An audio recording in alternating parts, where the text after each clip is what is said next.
Hi guys, and welcome to Anunnaki Sanctuaries channel. Tonight, we step into a city that still smells like sun-baked clay and river wind, where every brick has a thumbprint, and every thumbprint is basically a signature from someone who definitely did not get paid enough. You are standing at the edge of ancient Babylon, not the postcard Babylon with glossy gates and lion murals, but the earlier heartbeat of it, when the streets are narrower, the canals are practical, and the gods feel close enough to argue with. The sky is a warm lid above you, and somewhere a temple bell gives a lazy metallic cough like it is also trying to fall asleep. You probably won't survive this if you're the type who thinks divine family drama is simple, because these gods treat power like a shared streaming account, and everyone keeps changing the password.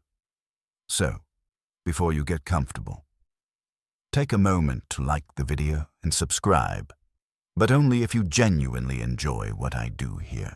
And drop your location and local time in the comments, because I love imagining all of you listening from different corners of the world, while Mesopotamia quietly creeps into your dreams.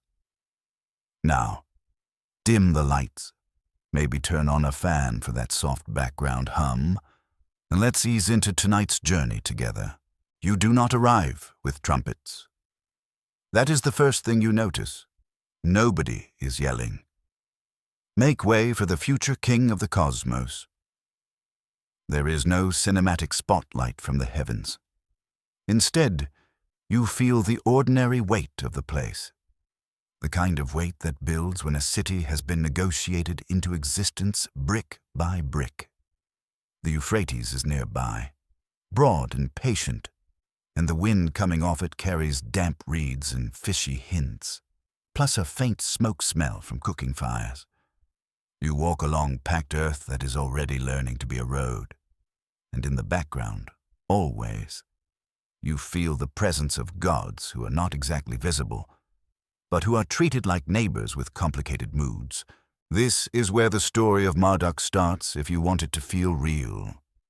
Not real like you can fact-check it in a modern database, but real like you can feel why people would need him. Because in Mesopotamia, gods are not distant abstract concepts.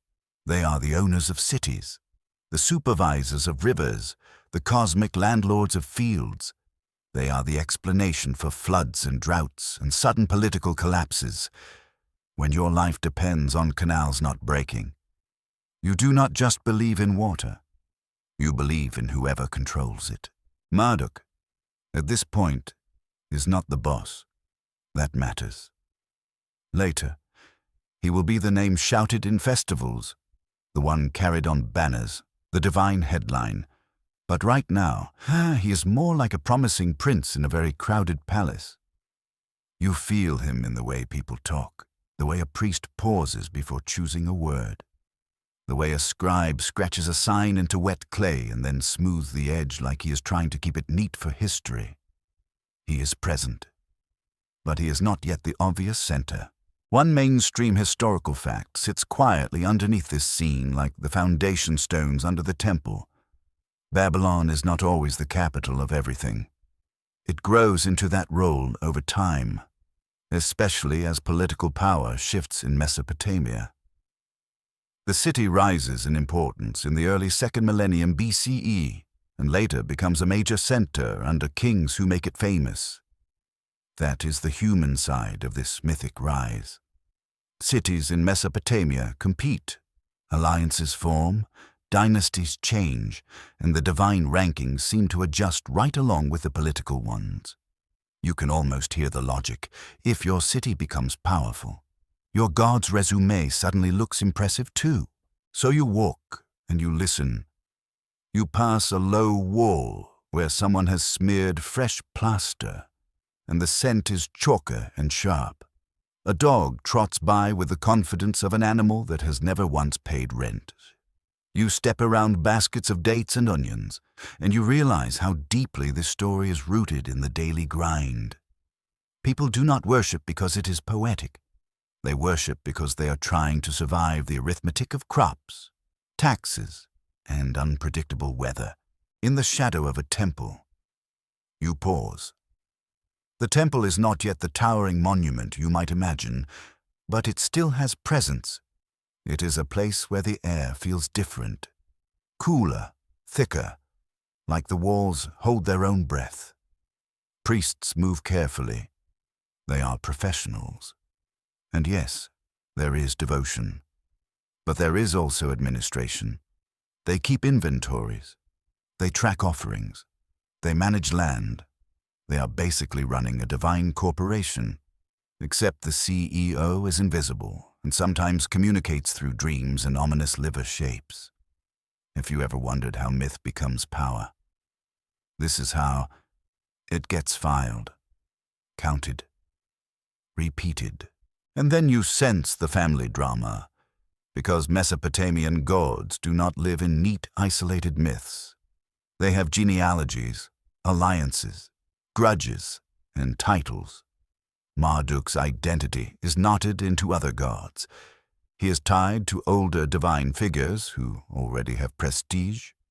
One common tradition places him as the son of Heir, also known as Enki, a god associated with wisdom, fresh water, and crafty solutions. That parentage is important, because it frames Marduk as inheriting intelligence and magical skill, not just brute force. You can almost picture it like a divine mentorship program. Here, kid, learn how to outsmart cosmic problems. And Marduk, in this early haze, is that kind of figure. Clever, capable, not yet the unquestioned ruler. Here is the quirky tidbit that makes you smirk in the dark. In Mesopotamian religion, gods could be treated almost like legal entities with property and paperwork. Temples owned land, employed workers, and received taxes and offerings. When a god rises, it is not only a spiritual shift, it can reflect the temple's growing influence, the city's political rise, and a lot of very practical economic machinery. So yes, your cosmic Storm King's origin story is partly supported by accountants. Somewhere, an exhausted scribe is basically the midwife of destiny. And he would like you to know he has carpal tunnel.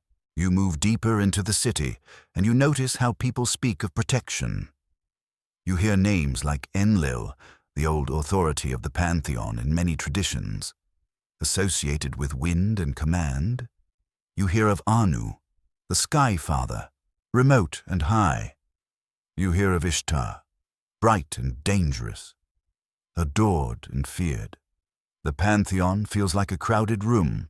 Everyone is important. Everyone has fans. And in that room, Marduk is still maneuvering into the right seat. Historians still argue whether Marduk's rise in myth reflects a slow, organic religious development or a more deliberate political and theological project tied to Babylon's ascendancy. And you can feel that debate as you stand there, because it really could be both. Stories can grow naturally as people retell them, but they can also be shaped with intent, especially when kings and priests have reasons to promote a particular divine patron. If you are Babylon, you want your god to be top tier. If your god is top tier, your city looks cosmically justified. It is a feedback loop, like modern branding. But with incense and astronomy, you pass a small school space where young scribes practice signs. Their fingers are stained with clay. Their teachers are strict. Writing in cuneiform is not a casual hobby. It is a discipline.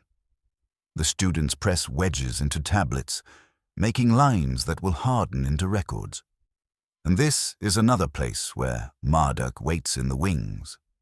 Because myths live on tablets, the epic of creation, the Enuma Elish, will eventually become one of the most famous texts where Marduk's supremacy is sung out loud. But even before that text is standardized, the cultural ingredients are already here.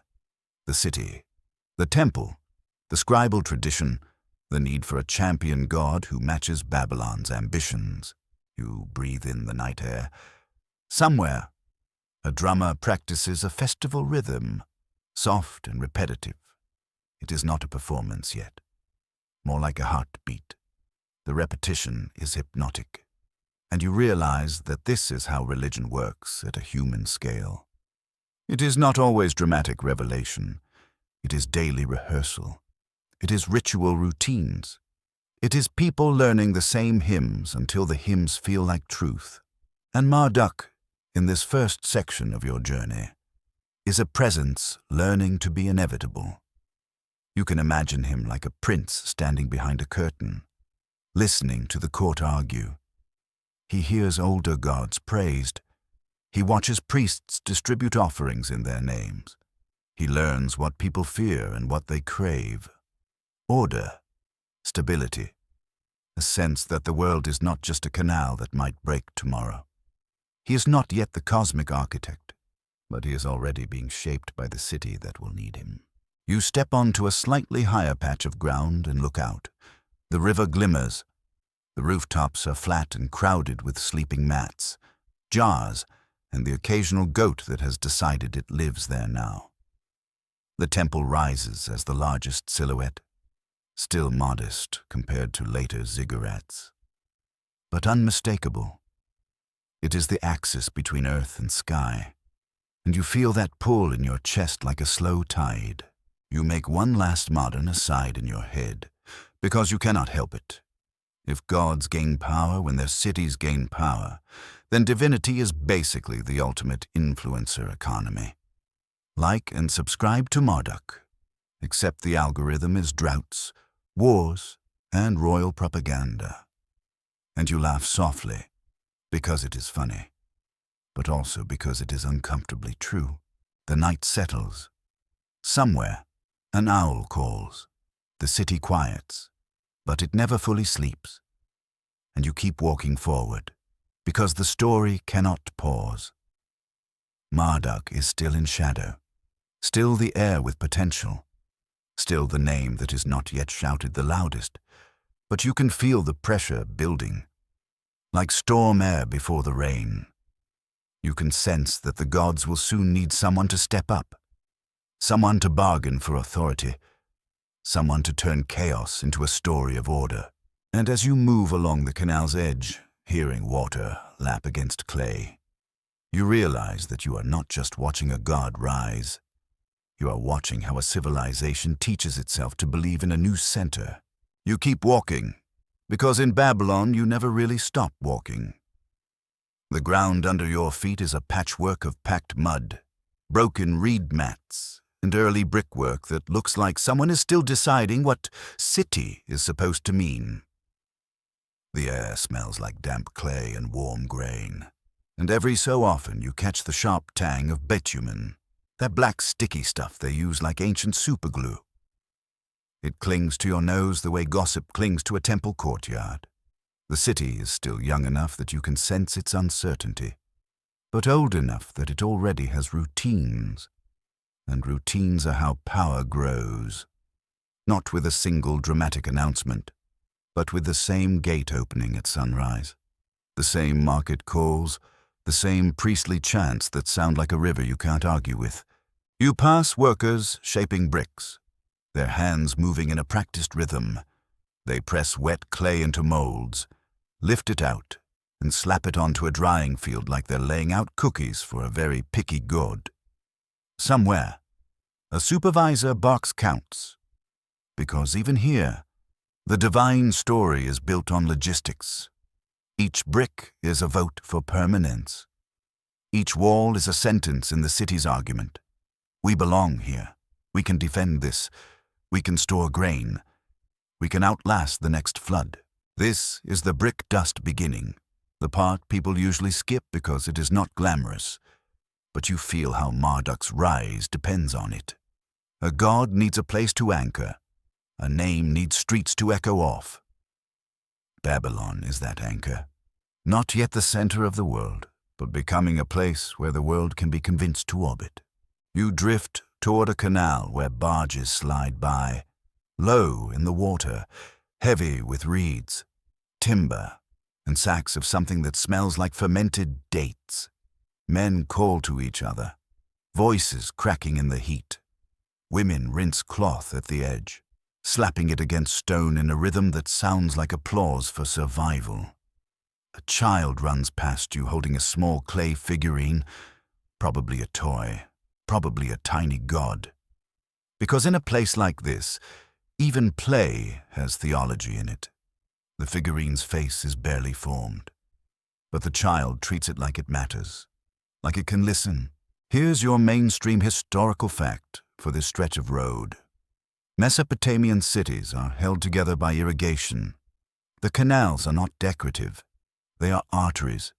Control the water, and you control the harvest. Control the harvest, and you control the people.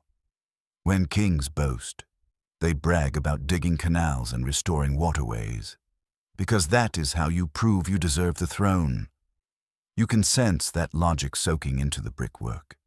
It is not just engineering, it is legitimacy. And legitimacy is exactly what a rising god will later claim. You follow the canal until you reach a busier district where buildings cluster closer and the noise thickens. The market is a living thing, breathing spice and sweat. Someone grinds grain, and a pale dust floats in the sunlight like a tiny blizzard. Someone else roasts something on a skewers, and the smell makes your stomach do that annoying thing where it remembers it has needs. You weave between stalls and hear names being spoken, half prayer, half habit. By Shamash, by Ishtar, by Enlil, and then, softer, newer, less universal. You catch it, by Marduk. It is not shouted yet. It is said the way you say a name you hope will matter, like you're trying it on. The syllables feel different in the mouth, a little heavier, a little more official, even if no one has declared it so. That is how it begins. Not with an imperial decree, but with a merchant swearing an oath and trusting the oath will stick. You keep moving, and you notice the temple precinct growing in importance. The temple is not only where people pray, it is where grain is stored, where contracts are witnessed, where labor is organized. It is a warehouse, a courthouse, a bank, and a theater for the gods all at once. In Mesopotamia, religion and administration are braided together so tightly you can't separate them without snapping the whole rope. If you want to understand why one god rises above another, you look at which temple network becomes the most influential. This is where the fringed tidbit slides in like a mischievous whisper. Some scholars and enthusiasts love to point out that a city's patron god can behave a bit like a corporate logo. As Babylon grows, Marduk becomes the brand stamped on everything. Rituals, festivals, political claims. It's not that people are faking belief. It's that belief is shaped by what gets repeated in public space. Your brain loves repetition. So does a city. So does a cult. If you say Marduk's name at every major transaction, he becomes present in the economic bloodstream, and suddenly the god is not just in heaven. He is in the price of barley. You pass a small shrine, not grand, just a niche with offerings, a bowl with bread, a tiny jug, a few flowers that look like they were picked in a hurry. A woman kneels there, murmuring under her breath. You can't hear every word, but you catch the tone. It is not poetic, it is practical. Keep my child healthy. Keep my husband safe. Keep the roof from collapsing. People are not asking for abstract enlightenment. They are asking for stability. And stability is the kind of promise a god like Marduk will later make central to his identity. Historians still argue whether Marduk began as a relatively local deity who was later elevated, or whether he was always positioned as a significant figure in wider Mesopotamian religion and simply gained clearer prominence as Babylon's influence grew. You can feel the argument in the city itself. Some spaces treat him like one name among many. Other spaces especially closer to the administrative heart. Treat him like the future. It is a slow tilt, like a scale being nudged grain by grain. You wander toward the edges where the city meets field. The smell changes. Less smoke, more earth. You see irrigation ditches branching like veins, carrying water out to crops. Farmers move slowly, careful with their tools. The sun bakes everything into a golden haze. It is beautiful in the way a hard life can be beautiful when it is still functioning. You can see why people would fear chaos. One bad flood, one drought, one political raid, and all of this collapses. The gods are not entertainment. They are the emotional infrastructure that keeps people from panicking every time the wind shifts. You think about Marduk again, and you picture him not as a warrior yet, but as an idea with momentum. He is the god who fits Babylon's needs. Babylon is a city that wants to be central. It wants to be the place other cities must negotiate with. So its god must also become central, the one other gods must negotiate with. You can almost see the narrative being built like a staircase. Step 1. Make the city matter. Step 2. Make the god embody the city's importance. Step 3. Write a myth where the cosmos itself agrees.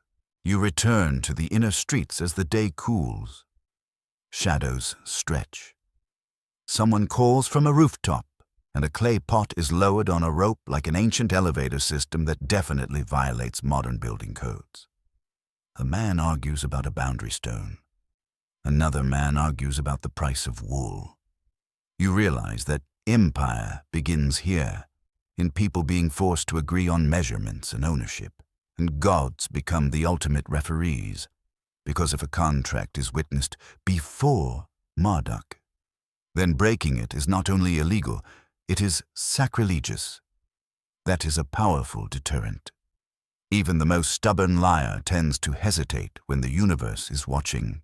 You make your second light joke to yourself as you pass a scribal office. Imagine being the clerk who has to file complaints addressed to a deity. Dear Marduk, my neighbor's donkey is a menace. And honestly, the donkey probably is. Donkeys have that vibe. But the fact that people believe the god cares enough to be invoked in disputes tells you how intimate these relationships feel. The divine is not distant. It is bureaucratic. As the evening deepens, you hear faint music again. A rehearsal, a chant, a drum, the kind of sound that will later swell into festival. Babylon will become famous for its New Year celebration, when the community reaffirms cosmic order through ritual and story. And though you are not there yet, you can sense the groundwork being laid. The city is practicing how to become a stage for God's supremacy. You pause near a larger temple structure, and you feel the way space changes around it. People move differently here. Voices soften. Even the dogs seem slightly more respectful, which is basically a miracle. In the temple's inner rooms, you imagine the statue of the god, tended like royalty, clothed, fed, carried in procession. That statue is more than art. It is presence. If the statue is taken in war, it is not just theft. It is spiritual kidnapping. If the statue is restored, it is not just return, it is salvation. You file that away, because it will matter later, when empires clash and divine images become political chess pieces. And through all this, Marduk's name is like a thread being pulled tighter, not fully dominant yet, but increasingly unavoidable. The city grows louder, busier, more confident. A god attached to such a city cannot remain small forever. The bricks demand a story as big as the walls. You watch the canal one more time, reflecting the darkening sky. The water's surface ripples, and the ripples catch light like tiny scales. For a second, it looks like some sleeping creature beneath the city, something ancient and deep. You shiver, and it is not from cold, It is from instinct, because in Mesopotamian myth, the waters are not only life, they are threat. They are where chaos waits. Marduk, for now, is still the prince in a city learning to be imperial. But Babylon is teaching him how to rise. It is giving him stone and ritual and repetition. It is giving him priests who can speak his name into authority. It is giving him a population who needs order so badly they will believe in whoever promises to secure it. And as night settles over the rooftops and the market quiets to murmurs, you keep moving forward. Because the next steps are not just about a city becoming powerful. They're about a bloodline, titles, and the kind of divine nepotism that makes human politics look modest. You slip back into the tighter streets, where the walls lean in close like they are trying to hear your thoughts. The city has that late evening hush that is not silence, just a softer version of noise. Pots clink. Someone coughs. Somewhere. A lullaby floats out of a doorway and then dissolves into the warm air. Above you, the sky's turning that deep, dusty indigo, and the first stars prick through like tiny nailheads. You feel them watching. Not in a spooky way, more in a bureaucratic way, like the cosmos is keeping minutes. Now the real tangle begins, because you cannot talk about Marduk rising without talking about what he inherits. Not just power, but a family name. And in Mesopotamian myth, family is not only blood, it is rank, it is jurisdiction. It is who gets to sit where in the heavenly meeting room and who has to stand awkwardly by the door, pretending they love teamwork.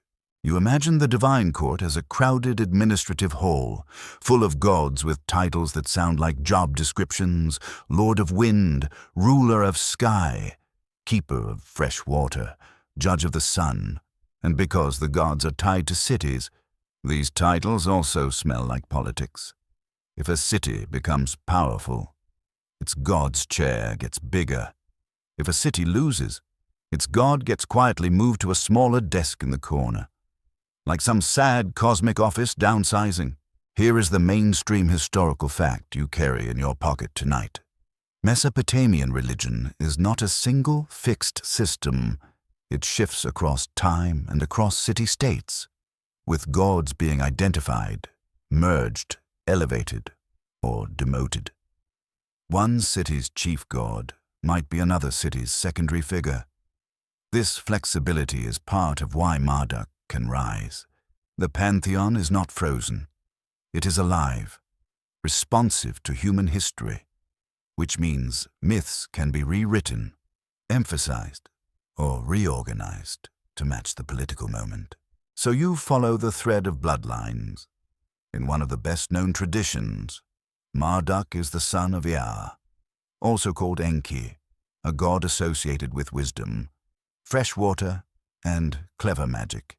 Ea is the type of deity who solves problems with schemes and secret knowledge, not just muscle. If you picture Ea as the brilliant but slightly chaotic dad who knows how to bypass every lock, you are not totally wrong. And if Marduk is his heir, then you can already sense the inheritance, the ability to negotiate with fate, to bend divine rules, to make a cosmic problem feel like a puzzle. But lineage in these stories is slippery. Gods have multiple names across languages and regions. Sometimes they overlap.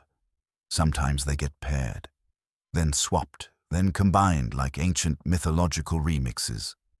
And the titles matter just as much as the parentage. Marduk is not only son of, he is lord of. He becomes champion. He becomes king. The myth builds him upward using labels the way a modern resume builds authority.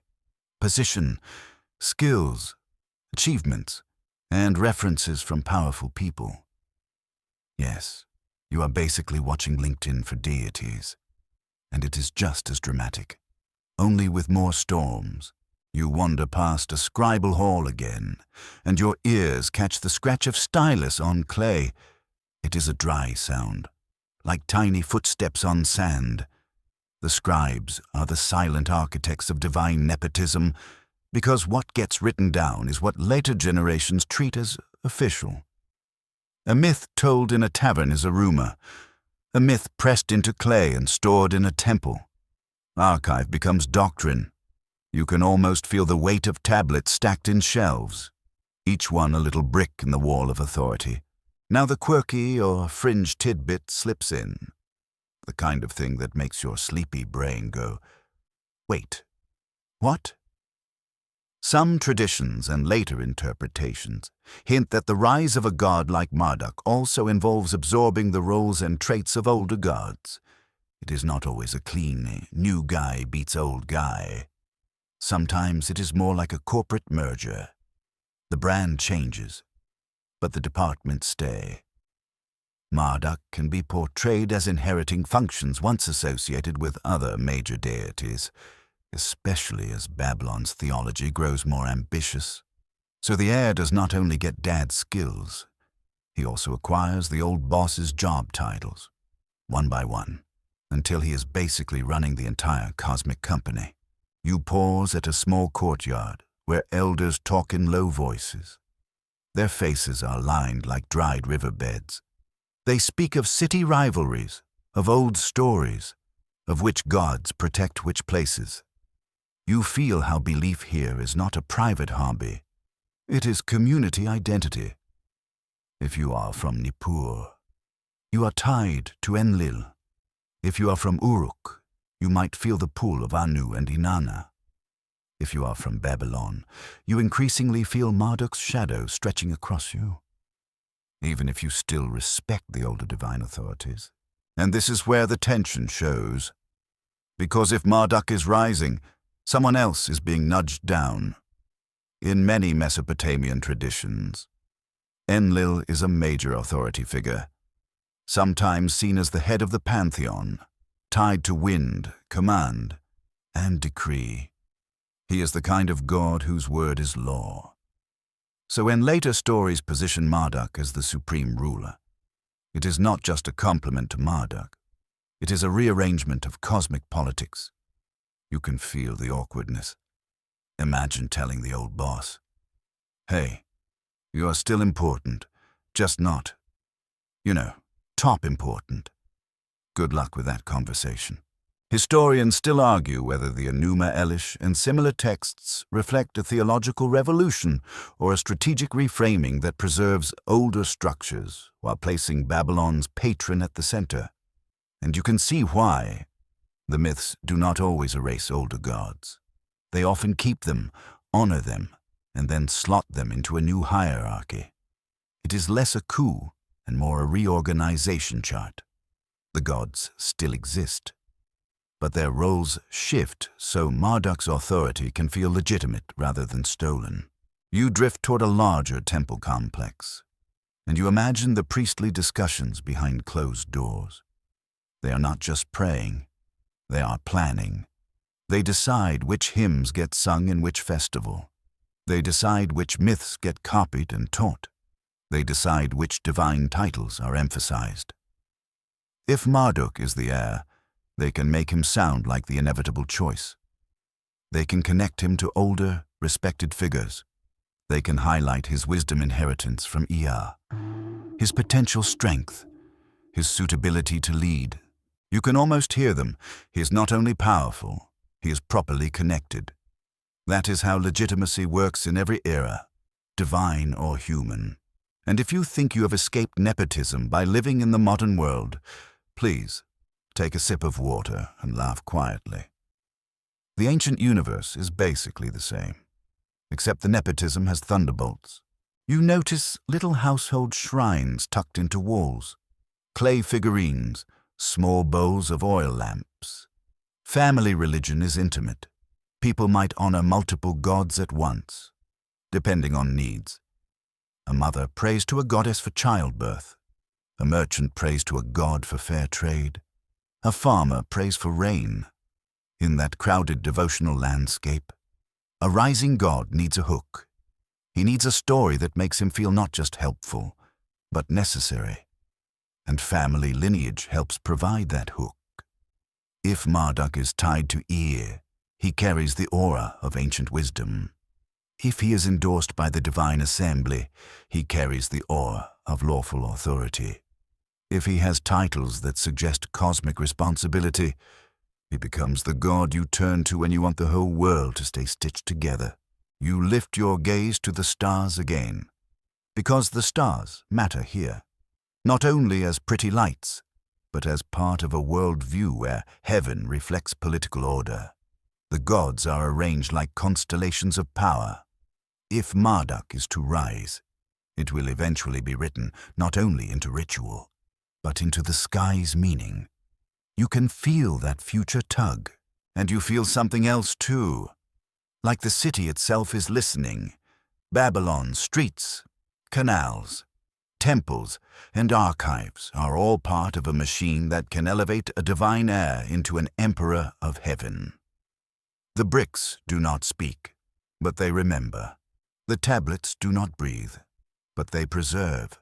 And the people, exhausted and hopeful, are ready to believe in a leader who can make chaos behave. You make your first light joke of this section under your breath as you pass a group of young men arguing about family standing. You want to tell them, relax, your family tree is not half as complicated as Marduk's. But you keep it to yourself, because in Babylon, even your jokes should be respectful. Mostly, the night deepens, and with it, the sense that something is gathering. A god does not rise in a vacuum. He rises when the old order feels strained, when people whisper that the world is wobbling, when the divine court seems uncertain. The heir's bloodline and titles become more than trivia. They become the justification for why he should take command when the moment comes. You keep walking, and you feel the story tightening like a rope. Marduk is no longer just a name being tried on in marketplaces. He is becoming a figure with credentials, son of wisdom, holder of growing influence, a god whose family connections are being highlighted like gold threads in cloth. And as you step into the temple shadow, you sense the next shift approaching, the world of signs, omens, and star scratchings, where the universe itself will start to agree that Marduk is meant for more. You drift out of the tight streets and into a space that feels quieter but heavier, like the air itself has been instructed to behave. This is where the priests work, where the city's nerves feed into ritual. A courtyard opens up, and you smell incense, warm oil, and that faint metallic note of blood that always clings to places where offerings happen, even when everyone pretends it is not there. Torches flicker against plastered walls, making shadows that look like tall, listening figures, and you realize, with a sleepy little shiver, that Babylon does not just build Marduk with bricks and family titles. It builds him with evidence, or at least with what everyone agrees counts as evidence. Omens. A priest in a clean, fringed garment gestures you closer, not because you are special, but because curiosity is basically a passport in myth. A table is set with a sacrificial animal's liver, arranged carefully like it is a map of the universe. The priest's fingers hover over it, tracing tiny bumps and lines. He murmurs terms that sound half medical, half cosmic. You would laugh, but you are also weirdly impressed, because this is a real discipline. This is not random superstition in the way modern people like to imagine. This is a trained practice with manuals, reference lists, and a whole professional class behind it. Here's your mainstream historical fact for tonight's omen-scented room. Mesopotamians developed complex systems of divination, including extispicy, which is the reading of animal entrails, especially livers, and they also practiced astrology and celestial omen interpretation. Priests and scholars compiled omen series and treated these signs as messages about state affairs, weather, and the fate of kings. In other words, the universe is not just observed here, It is consulted, like a moody advisor who only speaks in riddles and refuses to clarify. You watch the priest tap a certain spot on the liver. He looks at an apprentice who scribbles on a clay tablet. The apprentice's stylus makes that soft scratch, and the sound feels calming, like someone knitting a sweater for your brain. The priest's face is serious, but you can sense the underlying thrill. Omens are power because they shape decisions.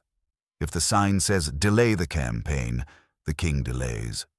If the sign says, "A great lord will rise," then people start looking around for who that might be, and that looking can make the prophecy come true. It is one of the oldest tricks in human history.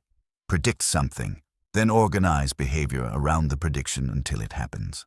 You step back and glance up at the night sky beyond the courtyard. Stars are sharp points, and the moon is a pale bowl.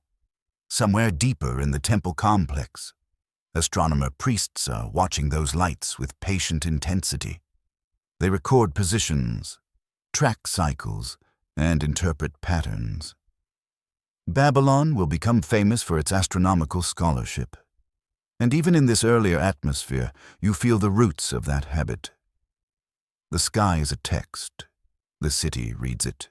Now the quirky tidbit slides in, the one that makes you grin like you just found a secret compartment in an ancient cabinet. Priests sometimes made clay models of livers as teaching tools, complete with markings. So apprentices could learn the omen map without needing a fresh sacrifice every time. Imagine a classroom where the teacher holds up a liver model and goes, "Okay, everyone, if you see a bump here, it means your king is about to have a bad week." Education has always been weird, but this is a special flavor of weird. Also, you quietly appreciate the efficiency, even in the ancient world. Someone is thinking, can we reduce the cost per lesson? You move along the temple corridor and hear low chanting, not dramatic, more like a hum. It steadies the mind. It is designed to. Ritual sound is a tool. It makes the sacred feel real, and it makes the participants feel like they are inside a pattern bigger than themselves. As you listen, you realize how these omens will become part of Marduk's rise. If the stars and livers and dreams begin to confirm that Marduk is favored, then his ascent is no longer just politics. It is destiny, stamped by the cosmos. You pass a group of officials waiting with anxious posture. Their robes are fine, but their faces are tense. They are here because the king has questions. Should he sign a treaty? Should he marry off a daughter to a rival city? Should he build a new wall? The priest's interpretations will influence real policies, and that is where Marduk's name begins to slide in. A god tied to Babylon's central temple has an advantage. The omens that matter most are interpreted in the institutions that matter most, and Babylon's institutions are increasingly learning to speak with Marduk's voice. Historians still argue whether omen interpretation was primarily a sincere religious practice or also a political instrument shaped by court pressures and temple interests. And you can feel that tension in the corridor. The priests may genuinely believe the gods communicate through signs, but they also live in a world where wrong advice can cost you your job, your status, or your head. So interpretation is not just faith. It is diplomacy. It is survival. And when you interpret signs, you have the subtle power to guide the story. You notice a tablet being carried by a young scribe, still damp. The wedges shine slightly. He is careful, like he is holding a fragile slice of fate. You think about how a single line can tilt history. A storm god rises, or the city's patron will triumph. Once written, it can be cited later. It can be taught. It can become what the gods foretold. The archive turns momentary readings into permanent truth. Outside, the city's nightlife continues. A distant laugh, a clatter of dishes, a donkey braying like it is auditioning for the role of most annoying sound in Mesopotamia. That is your first light joke of this section. By the way, even in the shadow of cosmic destiny, there is always one donkey acting like the main character. You move on. In another chamber, a priest pours oil into a bowl of water and watches how it spreads. The shapes bloom, separate, merge, and dissolve. He leans in as if the surface is a tiny universe. You realize how much divination is about pattern recognition, the human brain's favorite hobby. We are built to see meaning. In Babylon, that tendency is not dismissed. It is trained, formalized, and treated as a sacred profession. You sit for a moment on a cool stone ledge, letting the chant wash over you. The temple smells like smoke and old plaster. You picture Marduk again, not as a warrior, but as a name being threaded into these practices. If the omens say Marduk is favored, then his power grows in the manes of the people. The divine court's politics are mirrored by human expectations. Belief creates momentum. Momentum becomes ritual. Ritual becomes reality. And the sky, above all, keeps turning. The stars do not rush.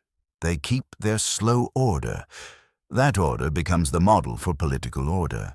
If Babylon wants to claim centrality, it helps to claim that the heavens themselves are structured in a way that makes Babylon's god the natural commander. It is a brilliant move, honestly.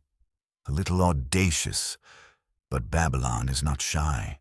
You make your second light joke as you imagine a priest squinting at the sky and muttering, "Yes, yes.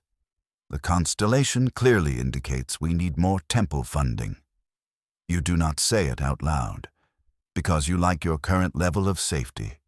But the thought lands, and it reminds you that even sacred interpretation can have practical consequences. You stand again and follow the corridor toward an inner sanctum. Here the air is cooler. The sound is softer. The walls are thicker. This is where the god's presence is supposed to be strongest. You cannot see Marduk directly, not in the way you see a person, but you feel the way people behave around the space. Their steps slow, their voices drop, their eyes avoid certain corners, as if the divine might be standing there and they do not want to bump into it. A priest whispers a blessing. He mentions Marduk in the same breath as older gods, carefully, respectfully. You sense the balancing act, honor tradition while nudging the hierarchy. You cannot just erase Enlil overnight. You cannot just tell the cosmos. New boss now, you have to weave. You have to make the transition feel ordained rather than forced. Omens are perfect for that, because they can be read as the gods themselves choosing the new arrangement, and while you sit in that soft torchlight, you feel the pressure building towards something darker. Because omens do not only promise promotion, they warn of threats. They hint at chaos. They suggest that the old order is cracking, somewhere out beyond the city's canals and fields. In the mythic imagination, the sea is stirring. The deep, salty, monstrous kind of sea that is not really about geography. It is about fear. So the priest finishes his reading. The apprentice seals the tablet, and the officials exhale like they have just been given permission to continue living. You rise, too, and step out of the sanctuary into the night breeze. The stars glitter like a million tiny witnesses, and you can almost hear them whispering, not with words, but with patterns. Something is coming. The gods will be forced to choose, and when they do, Marduk will no longer be just the heir with good connections and favorable omens. He will be the candidate for champion. You leave the temple's careful order and step back into the open night, and the first thing you notice is how the world feels wider when the walls stop holding it together. The breeze off the river is cooler now, and it carries that damp, saltless smell of fresh water. But your imagination keeps tasting salt anyway. Like your tongue already knows what is coming. The stars are still there, steady as ever, but the darkness between them looks deeper, more ocean-like. Babylon is behind you, humming softly, and for a moment you stand at the canal's edge and listen to water moving. It should be soothing. It mostly is. But then you think about what water becomes in myth when people are scared. Not a resource, but a mouth. This is where the monster sea wakes. And no, you do not see a literal creature rising out of the Euphrates like some ancient blockbuster scene. Calm down. Hollywood. This is myth, and myth works by turning feelings into beings. The sea here is the original chaos, the fear of everything that can drown. Order, flood, storm, war, disease, the way tomorrow can wreck your carefully stacked grain jars. The name tied to that chaos in the famous story is Tiamat, a primordial sea figure who becomes the embodiment of disorder and threat. When people tell this story, they are not just describing an enemy. They are describing what it feels like when the world stops being predictable. Here's your mainstream historical fact anchoring this section. The Babylonian creation epic, commonly known as the Enuma Elish, tells a story of primordial gods, conflict among them, and the rise of Marduk, who defeats Tiamat and becomes supreme. It's a text that was copied and used in ritual contexts, notably associated with Babylon's religious life. So when you hear about Tiamat waking, you're hearing a narrative that becomes central to how Babylon explains cosmic order and justifies Marduk's authority. But before we get to the dramatic showdown, you need to feel the build-up, because the gods do not instantly agree on a champion. They bicker, panic, and stall, like a committee confronted with a crisis and somehow deciding the most urgent task is to schedule another meeting. You can picture it, the divine assembly, a room full of powerful beings, suddenly realizing that chaos is not a philosophical concept. It is an approaching problem with teeth. You walk along the riverbank in your mind, and the water's surface looks smooth until the wind shifts and makes it rough. That little change is enough to make you understand why the ancient imagination makes monsters out of waves. People here have watched floods erase fields. They have watched rivers change course. They have watched boats capsize. Water feeds you, but it can also take everything. So in myth, the sea becomes the ultimate unpredictable force. Now, the quirky tidbit. The one that makes your sleepy brain go, huh. That's oddly relatable. In the Enuma Elish, the chaos side is not just one villain. It involves a whole crew of monstrous beings and divine weapons and strategies, like chaos is assembling its own army. It is the mythic version of when one problem triggers 10 more problems, and suddenly you are not just dealing with a leaky roof, you are also dealing with mold. And then your landlord is ghosting you, and then your phone dies. Chaos multiplies. Myth knows that, so it gives chaos an entourage. You slow your steps. The night air feels thicker, as if the story itself is pressing in. Somewhere, dogs bark, and the sound travels across flat land like a warning. You imagine the priests back in Babylon reciting this myth not just as entertainment, but as a ritual act, reaffirming that order wins. Because when you live in a place where order is always threatened, you do not just want a story, you want a guarantee. Historians still argue whether the Enuma Elish was composed primarily as a theological statement about cosmic origins, or as a political and ritual text meant to elevate Babylon and its patron god above other cities and gods. And honestly, you can feel how it does both. It explains where the world comes from, yes, but it also explains why Babylon should be central, why Marduk should be king, why the hierarchy should look the way Babylon wants it to look. Myth is never just myth here. It is policy with poetry. You imagine the gods hearing that Tiamat is rising, and you feel the mood shift from arrogance to fear. Some gods are old, established, used to being obeyed, but this is different. This is the kind of threat that makes even divine egos wobble. They have to confront the possibility that their order is not permanent, that the primordial deep might reclaim everything. And if you want a calm bedtime vibe, this is where you take a slow breath and remind yourself, you are safe in your bed. The monster sea is symbolic. And also, please do not schedule a midnight swim in the ocean after this, because your imagination will absolutely betray you.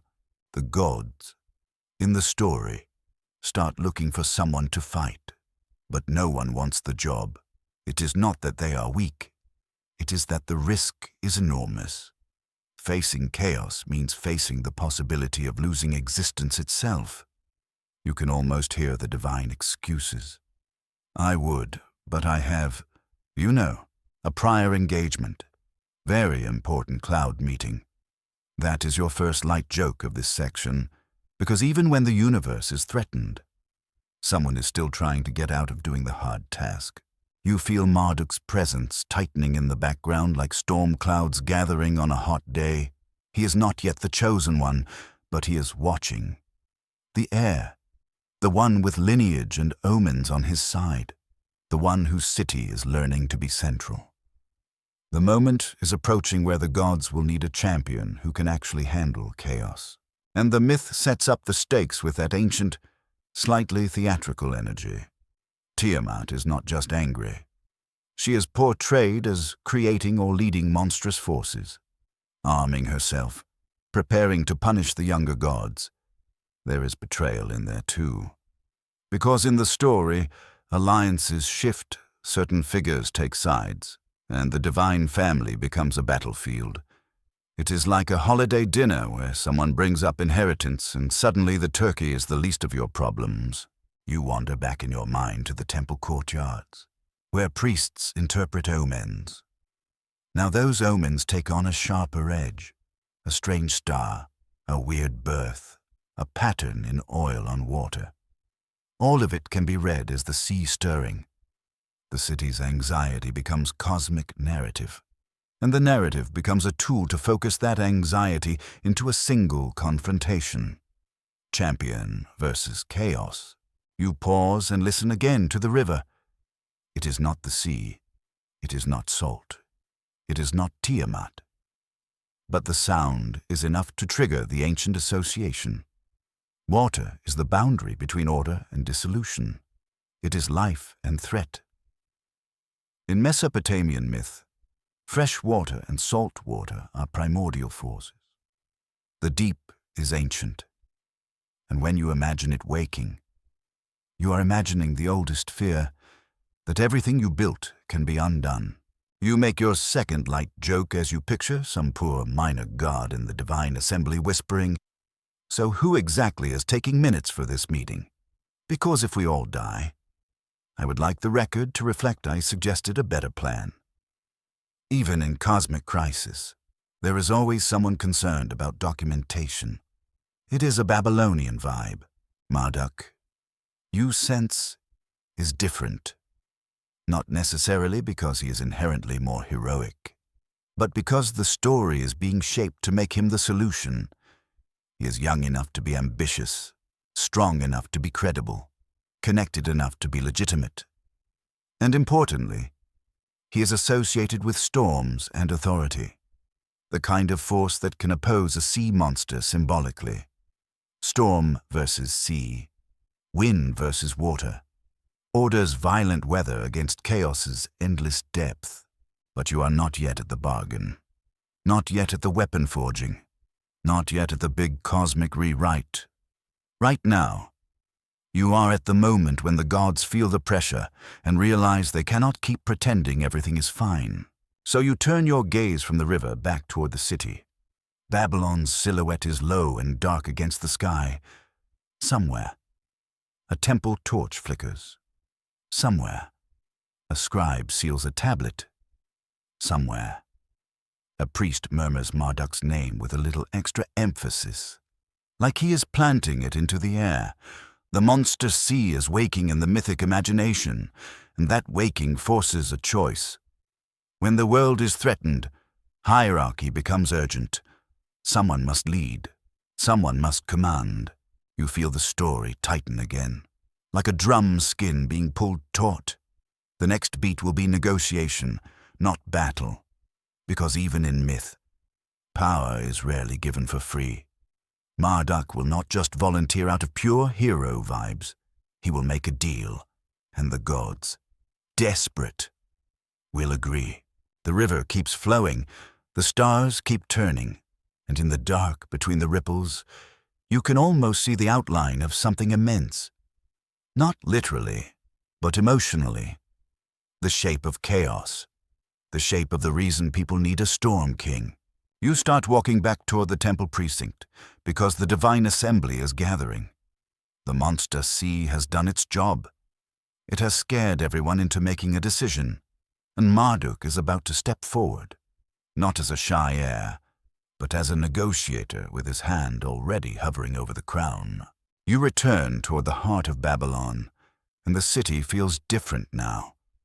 Like everyone's shoulders are subtly raised. Nothing visibly changes. No sirens. No flashing cosmic alerts. But you can sense that the myth has shifted the temperature. The night air tastes like dust and smoke, and the river breeze keeps brushing your skin as if it wants to remind you that water can be gentle and also absolutely not gentle. Torches burn in the temple precinct, and their light flickers over carved door frames, turning simple shapes into moving shadows. It is the perfect setting for a meeting that decides who gets to be the universe's boss. Because nothing says legitimate authority like a dimly lit room where everyone is nervous. Inside, you imagine the divine assembly. And yes, you are allowed to imagine it like a council chamber because that is basically how it functions. Thrones or stools, ranks or clusters, older gods in the center, younger gods standing a little too close to the walls like interns at their first big meeting. The air is thick with incense and anxiety. Everyone knows Tiamat is stirring.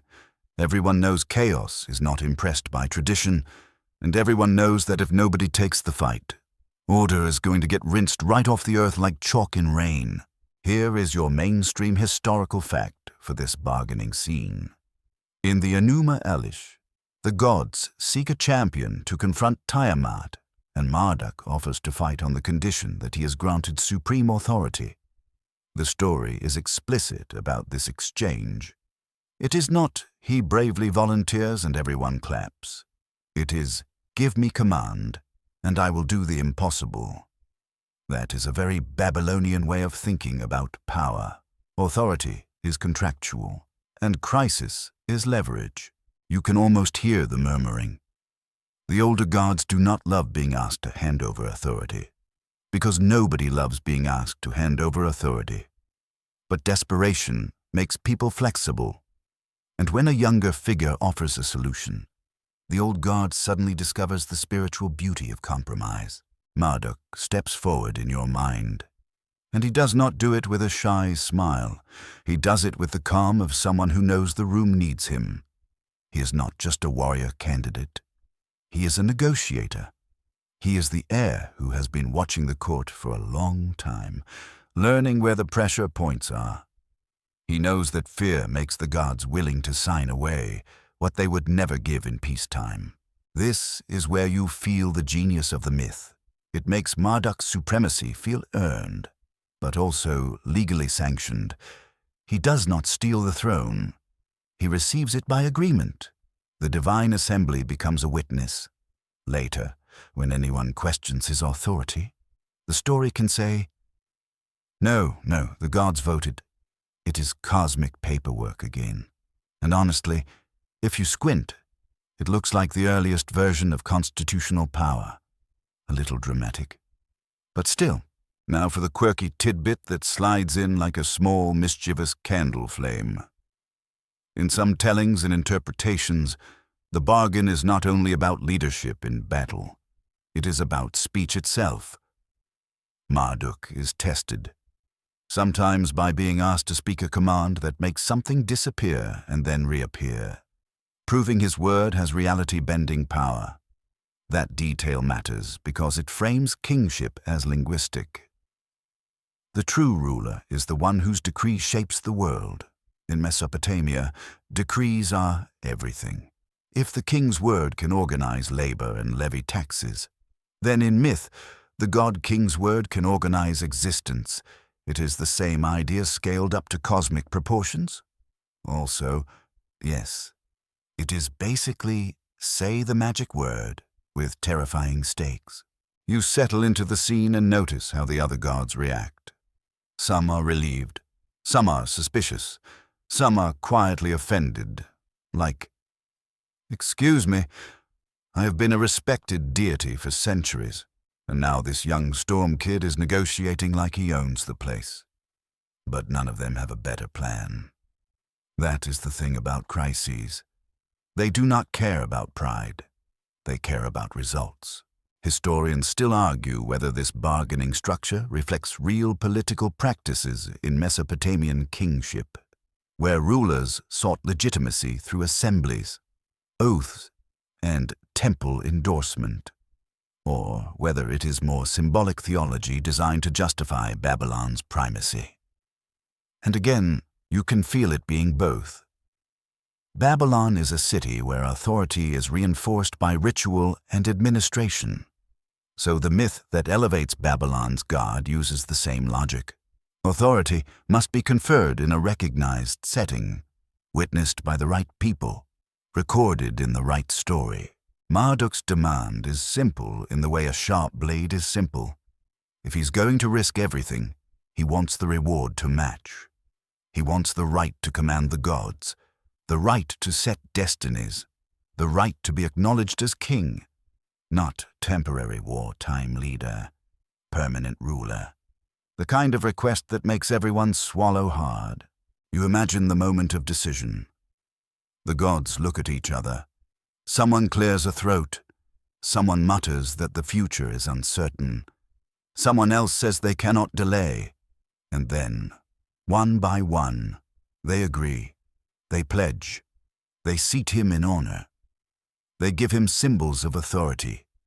Perhaps a throne, perhaps regalia, perhaps the sacred confirmation that his word will carry weight. It is a coronation disguised as an emergency meeting. Your first light joke of this section arrives quietly as you imagine the divine secretary stamping the agreement. Approved, pending monster slaying. And the stamp is probably made of lapis lazuli.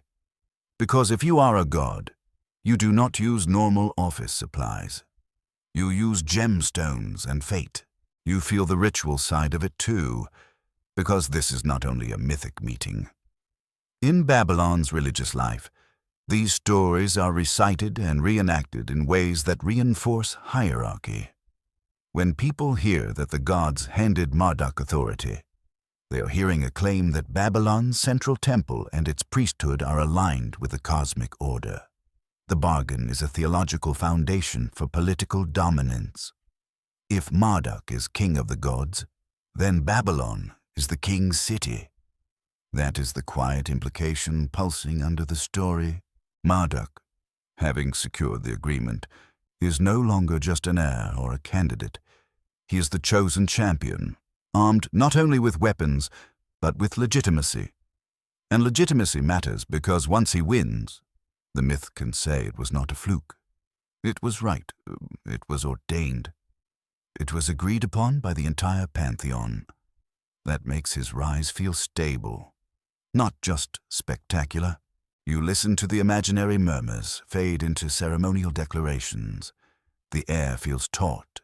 The torches hiss. The incense thickens. A priest somewhere in the human world mirrors this mythic scene by chanting, by naming the gods, by affirming the bargain as part of ritual memory. The human and divine stories overlap, like two transparent sheets laid on top of each other. Your second light joke sneaks in when you picture a minor god leaning to another and whispering, "So we are giving him supreme authority because he promised to fight the sea monster." That is totally normal and not desperate. And the other god nods like, "Yes, yes, very strategic." This is what crisis does. It makes even the weirdest decisions sound reasonable. Now, with the bargain sealed, the mood shifts. Relief. Yes, but also anticipation. Because now Marduk has to deliver. The gods have handed him the keys. If he fails, it is not only his loss, it is the collapse of the whole system. The stakes are astronomical, literally. And that is why the story immediately leans into preparation. A champion needs tools. A storm king needs weapons that match his new authority. The next phase is not the battle yet. It is the forging, the equipping, the turning of raw power into something focused. Marduk's rise is no longer theoretical. It is about to become physical, loud, and weather-shaped. You step back out of the council chamber in your mind and into the temple courtyard again. The stars above you look sharper, colder. The river breeze brushes your face as if to say, "Okay, you asked for a storm king. Here comes the storm." And you keep moving forward because the bargain has been struck. Now you're about to walk into the workshop of myth, where weapons are made out of wind, where spells are sharpened like blades, and where Marduk's authority will take on the sound of thunder. You move from the council's anxious incense haze into something that feels like a workshop, not in the literal sense of sparks and anvils, but in the mythic sense where preparation has its own sacred gravity. The air outside is cooler, and the night has that quiet patience that makes every small sound feel amplified. A torch crackles. A reed mat flutters. Somewhere. A guard clears his throat as if he is trying to cough out fear. And in your imagination, the universe itself is rolling up its sleeves. Because now that Marduk has the authority, he needs the gear. You picture it like this. A storm king does not walk into a cosmic sea fight holding a polite little spear. He shows up with the weather in his hands. He shows up with tools that sound like thunderstorms forming. Tools that make even the older gods blink and go. Okay, fine. He might actually pull this off. The bargain in the last moment gave him power on paper. This moment gives him power in practice. Here's the mainstream historical fact you keep tucked in like a steady heartbeat. The Enuma Elish describes Marduk being equipped with weapons and powers for the confrontation with Tiamat, including storm-related forces and items like bow and arrows, a mace, and the winds. The text emphasizes that Marduk uses the forces of nature, especially wind, as part of his strategy. That detail matters because it ties him to a recognizable divine role. In Mesopotamia, storm gods are natural candidates for battles against watery chaos. It is almost poetic. Almost. It is also just practical. Wind can break waves. You stroll along a temple wall in your mind, and the shadows from torchlight look like moving wings. You can hear priests chanting preparations, calling names, stacking symbols. In ritual life, weapons might be represented by ceremonial objects, spoken into being through recitation. In mythic life, those recitations become literal forging. The boundary between word and object is thin here. Marduk's authority is both spoken and built. Now the quirky tidbit arrives, the one that makes you smile like you just found an ancient Easter egg. In some versions of the story, and in the wider Mesopotamian imagination, winds are not just weather. They are like servants or forces you can command, each with personality and direction. The winds can be summoned, deployed, arranged like a tactical team. Imagine having North Wind as your grumpy friend who always shows up late. and east wind is the one who overcommits and knocks over your furniture. It is funny, but also revealing. The ancients experience wind as a living thing, so the myth treats it as living muscle for a storm king. You feel Marduk's preparations like pressure building in the air before a storm. The city's regular noises seem to recede. Even the river, in your imagination, quiets down as if it is listening. This is not just a hero picking up weapons. This is order, arming itself. Marduk. Now the commander is being made into the shape the story needs, the one who can pierce chaos and then reorganize what remains. Historians still argue whether the detailed arming sequence in the Enuma Elish serves primarily as narrative drama or as a theological statement about Marduk's control over natural forces and cosmic order. And again, you can feel the double purpose. It is exciting, yes, but it is also declarative. Every weapon listed is a claim: bow and arrow, precision, kingship, hunting chaos like prey. Mace, direct authority, the ability to smash resistance. Winds, command over the invisible systems that move the world. Even the imagery of nets and storms, where Marduk traps or constrains the sea, is a statement that order can contain what seems uncontainable. You walk past a chamber where a priest sprinkles water, murmuring. Another priest holds a small object that might symbolize a weapon. Another traces signs in the air. You realize how much of this is staged, not in a cynical way, but in the way ritual is always staged. It is designed to imprint an idea into the collective mind. Marduk is the storm. Marduk is the commander. Marduk is the solution. When the myth is recited, these preparations are not only described, they are felt. They turn fear into a script with a winning ending. Your first light joke of this section bubbles up when you imagine Marduk getting a full pre-battle loadout, like a gamer.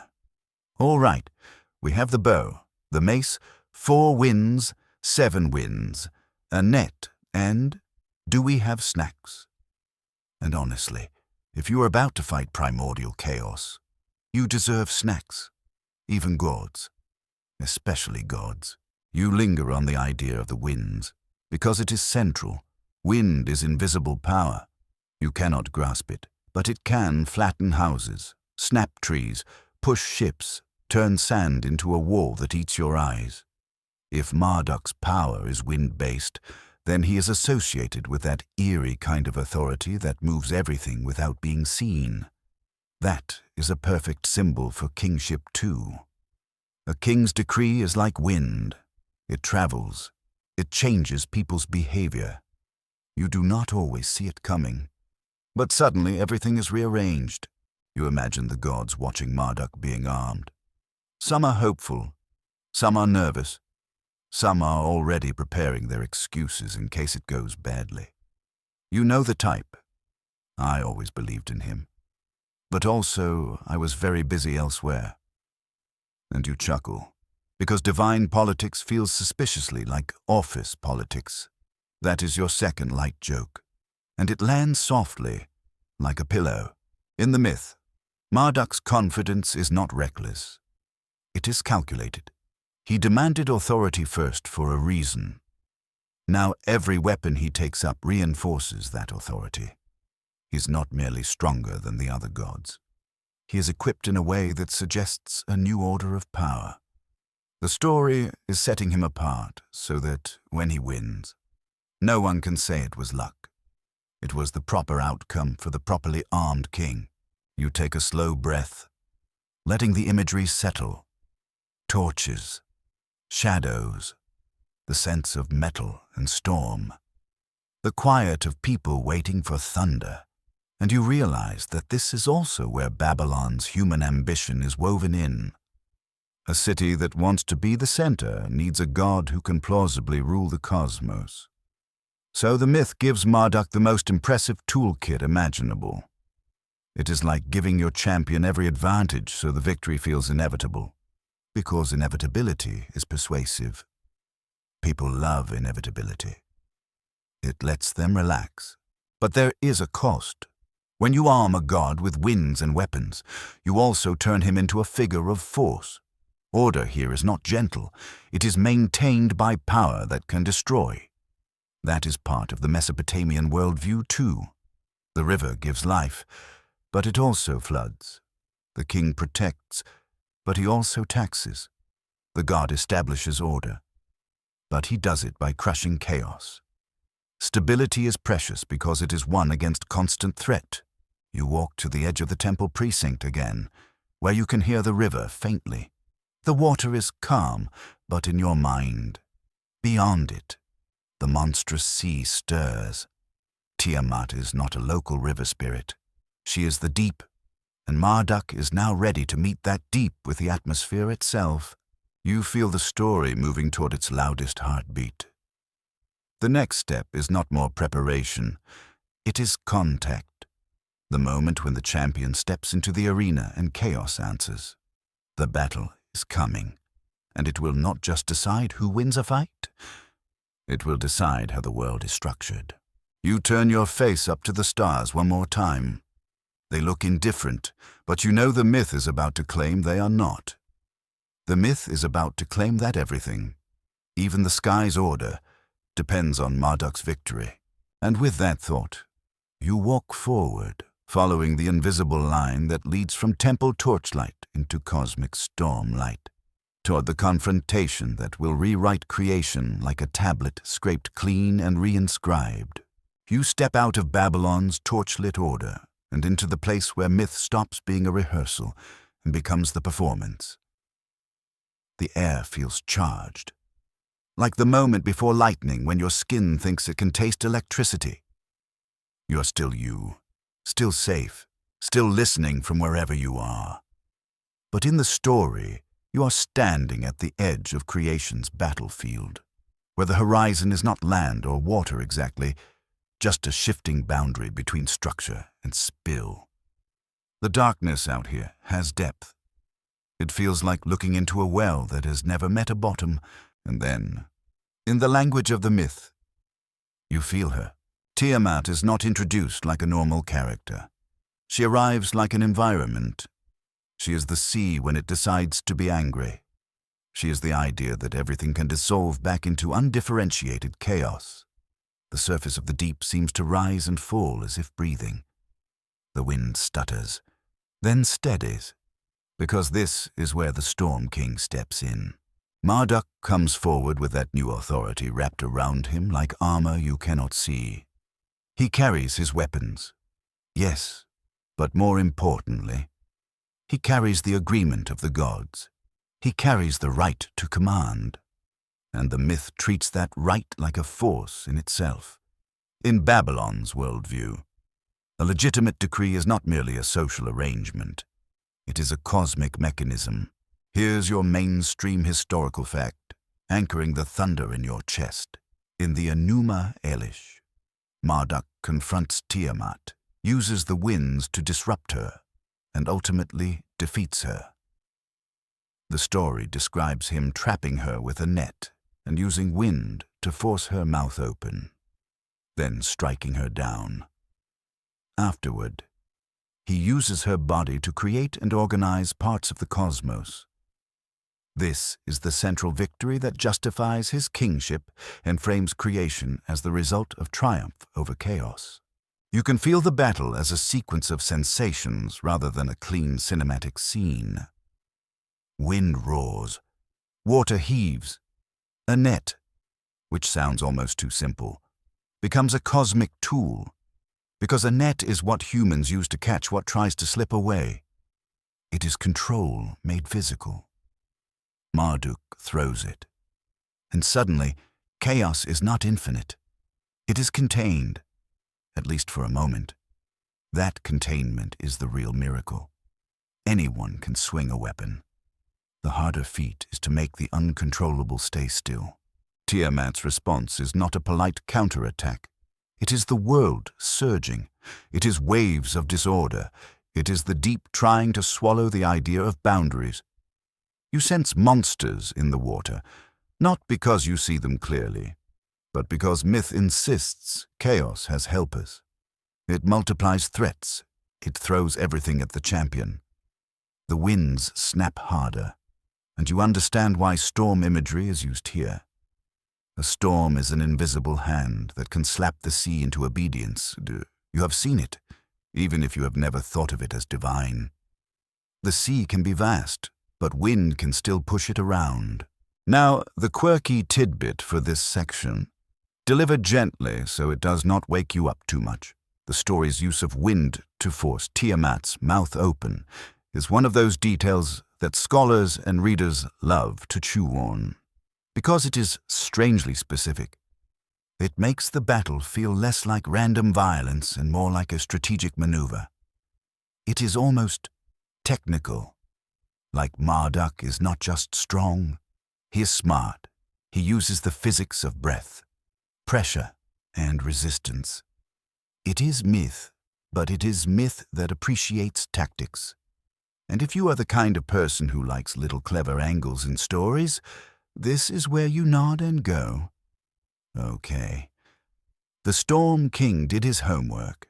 Historians still argue whether the combat imagery in the Enuma Elish should be read primarily as symbolic cosmology, reflecting ancient ideas about organizing the world, or as a reflection of political and military realities where victory legitimizes rule. You can feel both readings sliding over each other like two layers of water. On one layer, the battle is psychological. Chaos is fear. Marduk is authority. And victory is reassurance. On another layer, it looks like a royal ideology, the strongest. Most legitimate ruler defeats threats and then claims the right to reorganize society. The moment of victory is not described with modern gore. And you do not need gore for the point to land. The point is transformation. Chaos is defeated, and then it is used. The myth refuses to waste the enemy. It turns Tiamat into raw material. That is a cold, brilliant move. It suggests the universe is not made from nothing. It is made from conquered disorder, reshaped into order. It is like taking a tangled mess of thread and forcing it into a neat weave. You do not eliminate chaos completely. You repurpose it.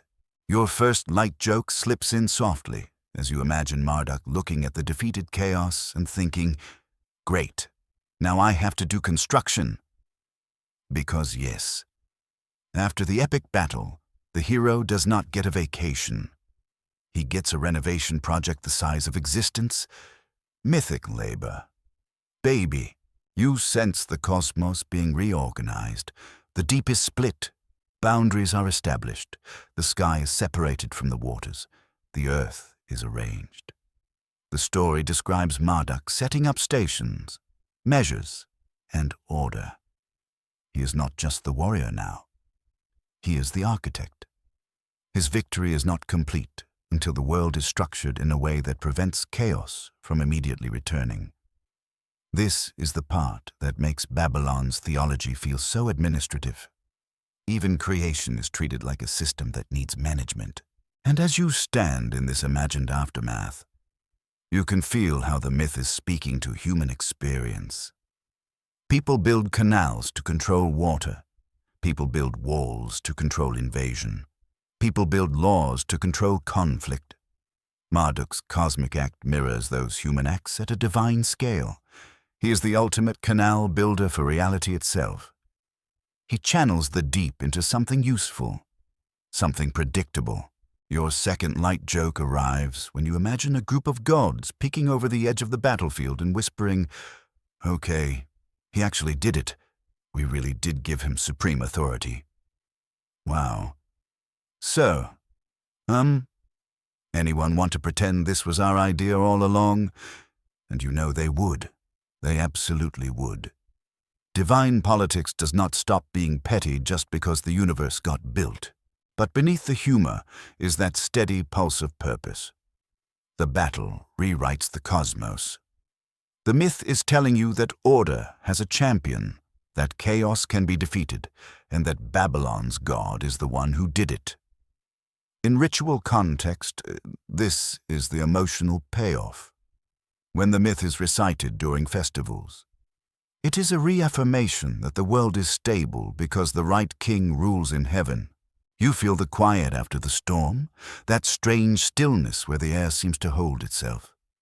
The stars look clearer, as if they have been washed. The water is no longer a threatening mouth. It is a contained body, a resource. The horizon becomes line and boundary again, and you realize this is the myth's ultimate sedative. It takes your deepest anxiety, the fear that everything can collapse, and it tells you a story where that fear is beaten and then turned into structure. Marduk stands in the center of this new order, not just with weapons, but with the right to define reality. He is now the one who decides what goes where, who belongs where, what is allowed to exist and what must be constrained. He has moved beyond princehood. He has moved beyond championhood. He is becoming the axis, and you keep moving forward through the cooling air of newly arranged existence, because victory is not the end. The next step is naming, claiming, branding, if you want to be slightly rude about it. Marduk will be given titles, multiplied identities, a whole bouquet of names that lock his power into language. Because in Babylon, a thing is not fully real until it is named and recorded. So you walk onward through the quiet after cosmic thunder, toward the moment when the Storm King's story becomes official, stamped not only in the sky, but in words that will be spoken again and again, until the name Marduk feels like it has always belonged at the top. You drift through the aftermath like you are walking across a world that has just been freshly arranged. The air still carries a faint crispness, the way it does after a storm when everything smells cleaner and also a little shocked. The horizon looks more confident now, like it knows where it is supposed to be. Even the stars feel like they are standing at attention. You can almost hear the cosmic silence, that soft ringing hush after thunder, when your ears are trying to remember what normal sounds like. Marduk is there in the center of it, not lounging, not celebrating, but doing that oddly serious thing leaders do right after they win, paperwork. Not literal paperwork, but the divine version, where authority must be spoken into permanence. In Mesopotamian thought, words are not just labels. Words are tools. Decrees shape reality. And now that Marduk has done the impossible, the next step is making sure nobody can ever pretend it did not happen. So this is where naming begins. Here's your mainstream historical fact, anchoring this part of the story. In the Enuma Elish, after Marduk's victory, the gods bestow upon him a long list of titles and names, sometimes described as 50 names, which celebrate his powers and roles. These names function as honors and as theological statements, describing him as ruler, creator, judge, and more. The naming is a formal recognition of his supremacy within the divine hierarchy. You imagine the gods gathering again. But the mood is different. No panic, no bargaining desperation. Just that awkward feeling you get when you promised someone power, and now you have to actually hand it over. Torches burn steady. Incense is calmer. The divine assembly speaks, and each name they give Marduk is like a seal pressed into wax. It is a public declaration. This is who you are now. This is what you are allowed to do. This is what we will call you when we want things to be true. You listen to the names like they are waves, one after another, not crashing now, but rolling. Each title paints a facet of him. Storm King, organizer, shepherd, judge, the one who knows the deep, the one who commands the winds. And you can feel how this is not only praise, it is consolidation in a pantheon full of older gods with established roles. Giving Marduk many names is a way of granting him many jurisdictions. It is like assigning him all the departments, If you control enough departments, you are effectively the CEO, even if the old CEO is still hanging around pretending he mentors. Now for the quirky tidbit. The little sideways grin detail, lists of divine names in Mesopotamia are not just poetic flourishes. They can function like catalogues of attributes, sometimes linked to syncretism, where one god absorbs or is equated with aspects of others. So when Marduk receives a flood of names, it can be read as a theological sponge moment. He is soaking up titles and functions that might once have belonged to other deities, or at least overlapping with them. This is how a god becomes universal, not by deleting others, but by gathering their power into himself through language. You take a slow step, letting the weight of that settle. Because if you think about it in human terms, it is brilliant. People in different cities already respect different gods. If you can claim that your god contains the essence of those gods, then you can unify devotion without forcing everyone to abandon their favorite divine figure. It is like saying, yes, yes, your God is important, and also, surprise, he is basically a nickname for Marduk. Smooth, slightly rude, very effective. Historians still argue whether the 50 names section reflects an older tradition of name lists later attached to the creation epic, or whether it was composed specifically to serve Babylonian theology and imperial ideology. And you can feel the puzzle. These texts evolve. They get copied, edited, combined. A ritual list can become part of a narrative.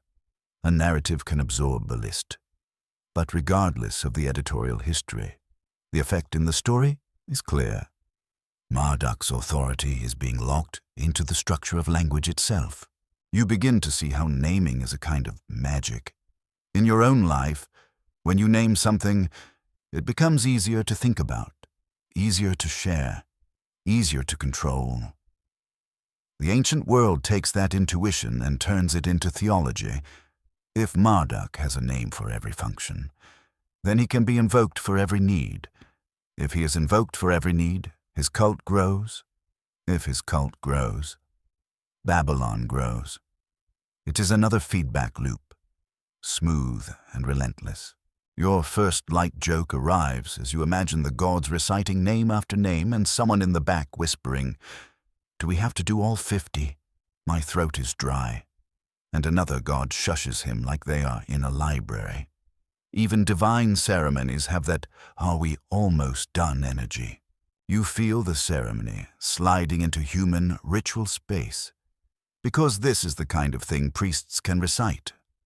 Lists are perfect for ritual. They are rhythmic. They can be memorized. They can be repeated in processions. If you are a priest in Babylon, you can speak these names over offerings, over kings, over contracts. And each time you do, you reinforce Marduk's supremacy. The myth becomes a toolkit.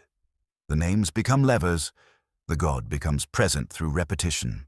You picture scribes pressing the names into clay, wedge by wedge. Their hands ache, their backs ache, but their work is cosmic. They are writing the identity of the universe's ruler, and that is not hyperbole in their world. If it is written, it is preserved. If it is preserved, it is real. If it is real, it can govern. Your second light joke slips in when you imagine a scribe pausing mid-list, staring at the tablet like, "If I misspell a god's name, do I get cursed or just yelled at?" And honestly, probably both. Nobody wants to be the guy who accidentally demotes the supreme deity because his stylus slipped. As the names pile up, you also feel the subtle displacement of older gods. The story does not always declare, "Enlil is fired." It is more polite than that, in a cosmic way. It says, "Marduk is now the one who does what you thought Enlil did. Marduk is now the one who decrees. Marduk is now the one who organizes." It is a reallocation of authority. Older gods remain, but their uniqueness blurs. Their power becomes part of Marduk's portfolio, and you can see why this matters in the real world. If Babylon is expanding, if it is trying to position itself as central among rival cities, it needs a theology that can travel. It needs a god who can be recognized beyond Babylon's walls. A local god is useful for locals. An imperial god needs to be more, so Marduk becomes more. Name by name, title by title, until he is not just Babylon's patron, he is the cosmic order itself. You let the last names wash over you like soft rain. The ceremony feels like a lullaby of authority, repetitive, hypnotic, affirming. The gods affirm him. The universe accepts him. The chaos is subdued.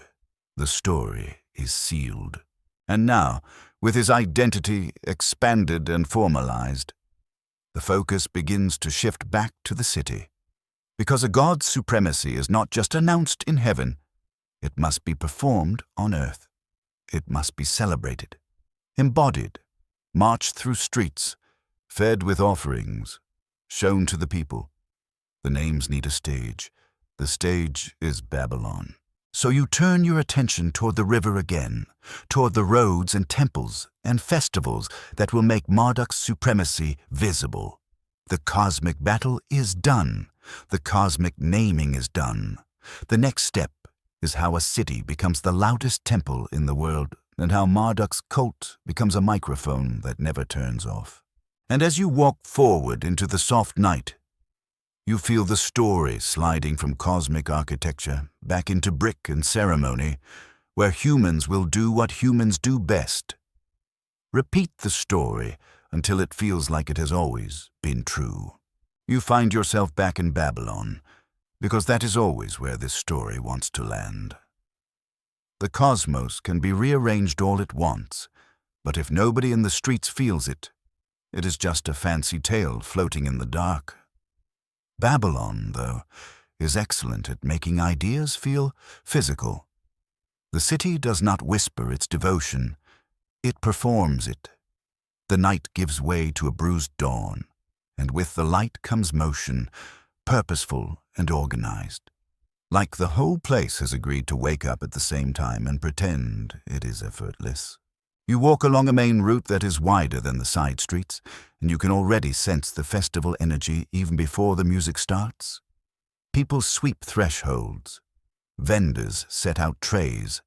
Priests and temple workers move with that brisk, practiced urgency that says, yes, we have done this 100 times. And no, you cannot improvise. Everything must be correct. Everything must be seen.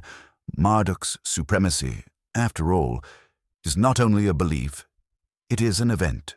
Here's your mainstream historical fact for this section. Babylon became famous for major religious festivals, especially the New Year festival, often called a Akitu, during which key rituals and recitations took place, including the public reaffirmation of cosmic order and the centrality of the city's patron god. In Babylonian practice, rituals connected kingship, the temple, and divine authority, reinforcing the idea that the god's order was mirrored in the political order. When Marduk is elevated in myth, festivals are one of the main ways that elevation is lived. You feel the city gathering itself like a stage crew. The temple precinct becomes the backstage area, where sacred objects are prepared. The statue of Marduk, tended like royalty, is not just decoration, it is presence, the physical focus for a god who is otherwise too vast to hold. Priests wash, dress, and adorn it. They treat the statue as if it can feel the fabric, because in their worldview it can, in a sense, it is the point where divine power touches earth. If you ever wondered why people risked wars over statues, this is why. It is not art theft. It is spiritual kidnapping. The streets fill. You hear drums, low and steady, building a rhythm that settles into your bones. Flutes or pipes thread through the percussion like thin ribbons of sound. Someone chants, someone answers. The city's voice becomes collective. You can smell roasted grain, sweet beer, sweat, and flowers crushed under sandals. It is alive. It is loud in that controlled way, like a parade where joy and discipline share the same body. Now for the quirky tidbit that makes you grin. In some accounts of ritual life, the king's role in festivals can include moments of humiliation or symbolic submission in front of the god's image. A reminder that even the human ruler is not the top authority. Yes, imagine being the king, dressed in gold, adored by crowds, and then having to stand there while a priest basically tells you to check your ego. Ancient politics, but make it spiritually awkward. It's like a cosmic HR meeting where your performance review is conducted by a statue, and the king has to smile.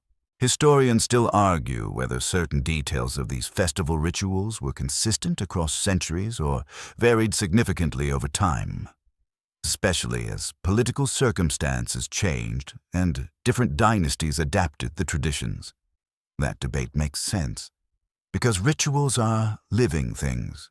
They shift with budgets, with politics, with who is in charge. But the core function stays steady. The festival reinforces order. It tells everyone.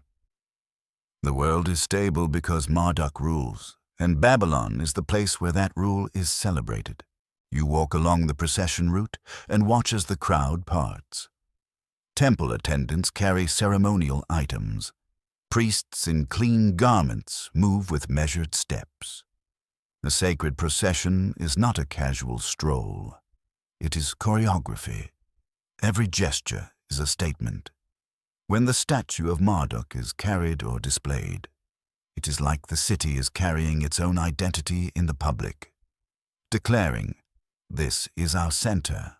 Your first light joke of this section arrives when you imagine someone in the crowd trying to get a better view and whispering, "Excuse me, is this the line for the cosmic order renewal?"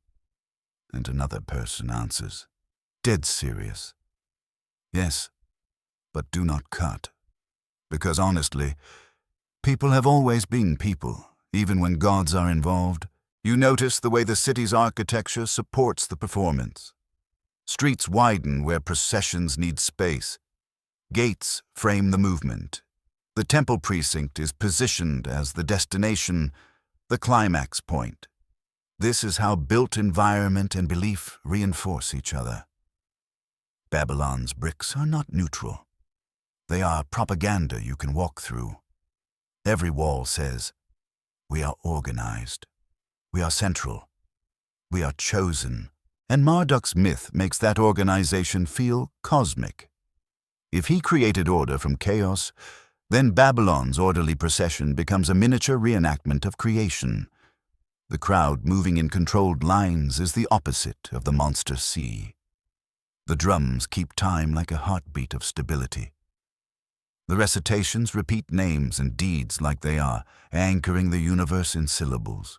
Your second light joke comes when you picture Marduk, Supreme Storm King, listening to endless chanting of his 50 names and thinking, "Wow, they really love the name list."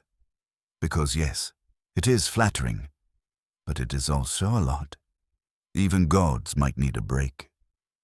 Still, the repetition is the point. It sinks into the mind. It becomes habit. It becomes truth. You see children lifted onto shoulders. You see elders leaning on staffs, eyes bright. Because festivals are not only religious events, they are social glue. People meet, trade, flirt, argue, and reconcile. The god's celebration is also the city's self-celebration. And when Babylon celebrates itself, it is always with Marduk at the center, because that is how you make the city's rise feel like destiny rather than luck. You follow the procession toward the temple, feeling the energy build. The air gets hotter as bodies crowd together. Dust rises. Sunlight glints off jewelry and bronze. You hear the recitation of creation stories, and you recognize the shape, the chaos, the champion, the victory, the naming, the order. It is all being replayed in public. The myth is not hidden in archives. It is sung into the streets, and there is a political edge under the incense. Kings love this. Rulers use festivals to show they are aligned with divine order. If the king is seen participating correctly, humbly and powerfully, it reassures everyone that the cosmic and political systems match. If the king fails, it is ominous. The festival is a test as much as a celebration. You sense how this feeds empire thinking. When other cities see Babylon's festivals, or hear about them, they see a center of ritual authority. They see a god whose story is grand enough to dominate. And slowly, it becomes harder to imagine Mesopotamia without Babylon's gravity. The cult is the city's loudest microphone. It carries the message beyond the walls. Marduk is king. Babylon is his throne room. You pause near a temple gate as the procession passes, and you feel the strange calm that can exist inside a loud ritual. The rhythm is predictable. The chants are known. The whole thing is designed to soothe. Even the intensity is soothing because it replaces uncertainty with pattern. That is the emotional magic of festival. It makes order feel touchable. As the statue disappears into the temple precinct and the crowd begins to disperse into markets and courtyards, you remain in that afterglow. The city hums. People talk about what they saw. Children imitate the drummers. Vendors sell commemorative items like the ancient version of merch. Because yes, even then, capitalism finds a way. And Marduk's name rides all of it, stamped onto the day's memory. You realize that the cosmic battle and naming were not the end. They were the blueprint. This is the construction phase on Earth, turning myth into routine, routine into identity, identity into power. And as the festival's sound fades into the afternoon heat, you follow the lingering thread toward the next layer of control. The scribes and priests who decide what gets remembered, what gets taught, and what gets repeated until it becomes unbreakable. You keep following the festival's aftersound as it dissolves into daily life, because that is where real power hides. The drums stop, the crowd thins. The streets go back to bargaining and hauling and complaining about the heat like it is personally insulting them. But the story does not stop. It just moves indoors, into cooler rooms with thicker walls, where memory is controlled with styluses instead of trumpets. You slip into one of those temple-adjacent spaces where the light is softer and the air smells like clay, reed, and old dust. It is not the dramatic sacred chamber with incense and statues. It is more like an office, the kind that exists in every era, where people do important work and also quietly resent the workload. Scribes sit cross-legged or on low benches, tablets stacked around them like a small, intimidating mountain range. They press wedge marks with patient precision. Each stroke is tiny, each stroke is permanent, and you realize that Marduk's empire, before it is ever an empire of soldiers, is an empire of text. Here is your mainstream historical fact for this room of quiet scratches. Mesopotamia developed extensive scribal schools and bureaucratic record-keeping, using cuneiform tablets for everything from economic accounts and legal contracts to literature and ritual texts. Temples and palaces relied on scribes to manage land, labor, offerings, and official correspondence. In other words, the machinery that keeps a city functioning also keeps its gods functioning, because divine worship is organized through the same administrative backbone. You watch a senior scribe correct a student with a tap of the stylus, not unkind, just firm. The student nods, cheeks tense, and tries again. The signs must be right. A single wedge in the wrong place can change a word, and a wrong word can change meaning. And meaning is power. The student is learning a craft, but he is also learning loyalty. When you copy a myth, you do not just preserve it. You choose it. You prioritize it. You decide it will survive. A priest passes by and sets down a tablet wrapped in cloth. It is a ritual text, maybe a hymn, maybe a portion of the creation epic that makes Marduk sound inevitable. The priest's fingers linger on it a moment as if he is touching the edge of authority. And you sense the coordination. Priests provide the sacred framework. Scribes provide the durable memory. And together they make a god's supremacy feel like ancient fact rather than recent upgrade. You lean closer and imagine what it feels like to be in a culture where writing itself is almost magical. Most people do not write. They hear, they watch, they repeat. But scribes can trap speech in clay and store it for decades, centuries. The myth becomes portable. It can travel across reigns and catastrophes.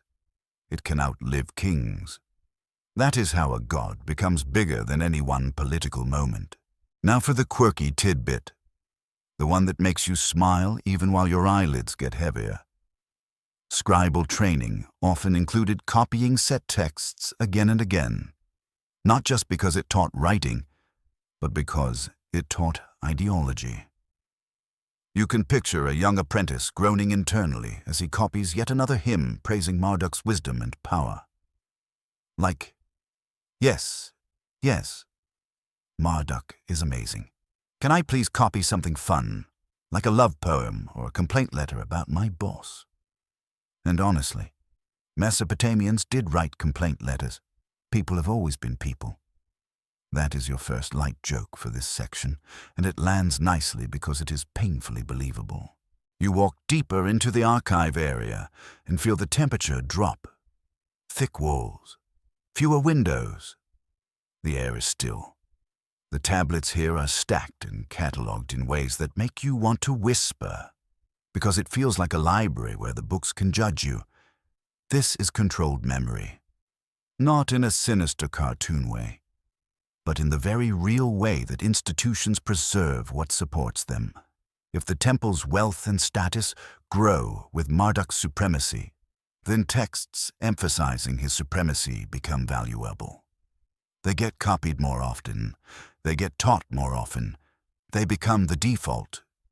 Over time, default starts to feel like always was. Historians still argue whether the prominence of Marduk in surviving texts reflects the actual breadth of popular devotion across Mesopotamia, or whether it is partly the result of Babylon's institutional power shaping what was copied, preserved, and transmitted. You can feel the debate like a soft tug-of-war between lived religion and archived religion. People in villages might have continued praying to local gods for practical needs, while official texts in major centers elevated Marduk in grand theological terms. Both can be true at the same time. One is daily life. One is the story that claims to represent daily life. You pause at a low table where a scribe is pressing a seal into damp clay. The seal leaves a repeating image, crisp and official. A tiny scene of a god, a king, a symbol. The act is casual, practiced, but the effect is heavy. That seal makes the tablet authoritative. It is like a signature. And signatures create reality in bureaucratic societies. When Marduk's name appears on official documents, on temple inventories, on dedications, it becomes woven into the economy and law. A god's prestige grows when he is constantly invoked in things that matter: land ownership, labor assignments, treaties, royal proclamations. Your second light joke arrives as you imagine Marduk looking down at this mountain of paperwork and thinking, "So I beat primordial chaos, and now my reward is administrative oversight. Because yes, being king means meetings, even in heaven, especially in heaven. The myth calls him supreme, but supremacy includes management, and management is eternal. You notice something else. The scribes do not just copy myths. They standardize language. They choose which spellings become correct. They decide which versions of a story become canonical. A story told aloud can change with every teller. A story written and taught becomes stable. And stability is exactly what Marduk represents now. The medium matches the message. Clay tablets are stubborn. They resist change. They harden. They survive fires. They are literally baked into permanence sometimes. How perfect is that for a god of order? A priest recites a hymn quietly, practicing for a ritual. His voice is low, rhythmic, almost hypnotic. You realize that the words are not just descriptions, they are acts. To speak Marduk's titles is to reaffirm his authority. And if you do it in the right place, at the right time, with the right gestures, it is believed to strengthen the world's order. Ritual speech becomes maintenance work for reality, like tightening bolts on a bridge so it does not collapse. The priests are cosmic mechanics, and their tools are syllables. You drift to the edge of the room and watch an older scribe instructing a younger one on a list of divine names. The list again, always the list. It is a strategy. A long list can absorb competitors. If you can say Marduk is also this and also that, you can slowly make other gods feel like specialized versions of him rather than rivals. This is not always experienced as oppression. It can feel like unity. But unity has winners. Your third light joke slips in when you picture a young scribe trying to memorize the 50 names and whispering, "Could we maybe cap it at, like, 20 for mental health?" And the teacher just stares. Because in Babylon, your mental health is not on the curriculum. Only your wedge angles are. Outside, the city continues. Merchants argue. Farmers plan irrigation. Kings plan diplomacy. Inside, the scribes and priests do something quieter but just as consequential. They curate the story the city will live inside. They decide how children will understand the cosmos. They decide what a king must do to be legitimate. They decide which god sits at the top of every mental hierarchy. And because their work is slow and repetitive, it does not feel like conquest. It feels like routine. That is why it works. You imagine a future generation finding these tablets, reading them, and assuming this is how it always was. Marduk as supreme, Babylon as central, the divine order as fixed. And you realize that controlled memory is not only about hiding alternatives, it is about making one version feel so normal that alternatives stop being thinkable. You step back out into the sunlight, blinking as the bright heat hits your face. The streets smell like bread and dust. Somewhere, a distant chant floats from a shrine. People are living, not theorizing. But the institutional story is already in their bones. Marduk's name is on their contracts, on their blessings, on their festival songs, on the tablets that decide who owes what to whom. The god is everywhere, not by appearing in the sky, but by appearing in systems. And as you walk forward, you feel the next tension rising. If Marduk's story is becoming standardized, what happens to the other gods who used to be central? They do not vanish. They negotiate. They resent. They adapt. The divine neighborhood does what neighborhoods always do when a new power moves in. It smiles politely, then gossips in private, then starts making alliances. So you keep moving, because the archives behind you are quietly rewriting the world, and ahead of you are rivals, compromises, and the uneasy diplomacy of gods learning to live under a Storm King's shadow. You keep walking with that bright Babylon sun on your shoulders, and even though the streets look ordinary again, you can feel the shift in the air, like a new rule nobody had to post on a wall. Marduk is everywhere now, in seals and chants and festival rhythms. But that does not mean the older gods politely pack their bags and float off into retirement. Divine neighborhoods do not work like that. They are more like old apartment buildings where everyone knows everyone's business, everyone claims they are fine, and everyone is absolutely keeping score. So you start noticing the subtle ways the city talks around Marduk, rather than only about him. A merchant swears by Shamash when he wants fairness. A mother whispers to Ishtar when she wants protection that is fierce, not gentle. A farmer still mutters an old name tied to a local canal spirit because sometimes you trust the deity who has been watching your field for generations more than the big cosmic king who is busy managing. Well, the universe. This is not rebellion. It is human habit. It is spiritual diversification. Nobody wants to put their entire emotional portfolio into one stock. Even if that stock is labeled Supreme Storm King, here's your mainstream historical fact for this section. Steady and grounded like a brick, Mesopotamian religion remained broadly polytheistic, with many gods continuing to be worshipped across regions and cities, even as Babylon elevated Marduk. Gods could be identified with one another, placed into hierarchies, or assigned overlapping roles. But local cults and traditional deities persisted. So Marduk's supremacy is often a matter of ranking and rhetoric, not a total erasure of everyone else. That ranking is what you feel now. It is like a social reshuffle at a party. The old popular guests are still there, but the spotlight has moved, and they are pretending they do not notice. Enlil, once a towering authority in many traditions, is still respected, still invoked, still powerful in memory. Anu remains the distant sky father figure in many lineages. Ea retains his aura of wisdom and subterranean water magic.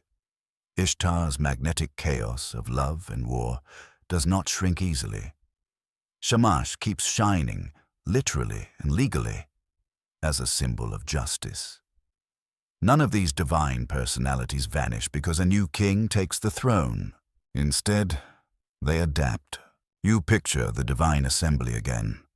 Not in panic this time, but in that tense calm after a major organizational change. There is polite praise for Marduk. There are formal acknowledgments. There are careful nods.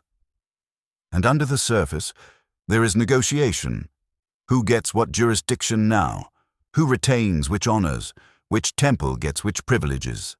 In mythic terms, it is gods discussing fate and order. In human terms, it is institutions protecting their funding streams. The two layers are glued together. Now the quirky tidbit slides in with a soft grin.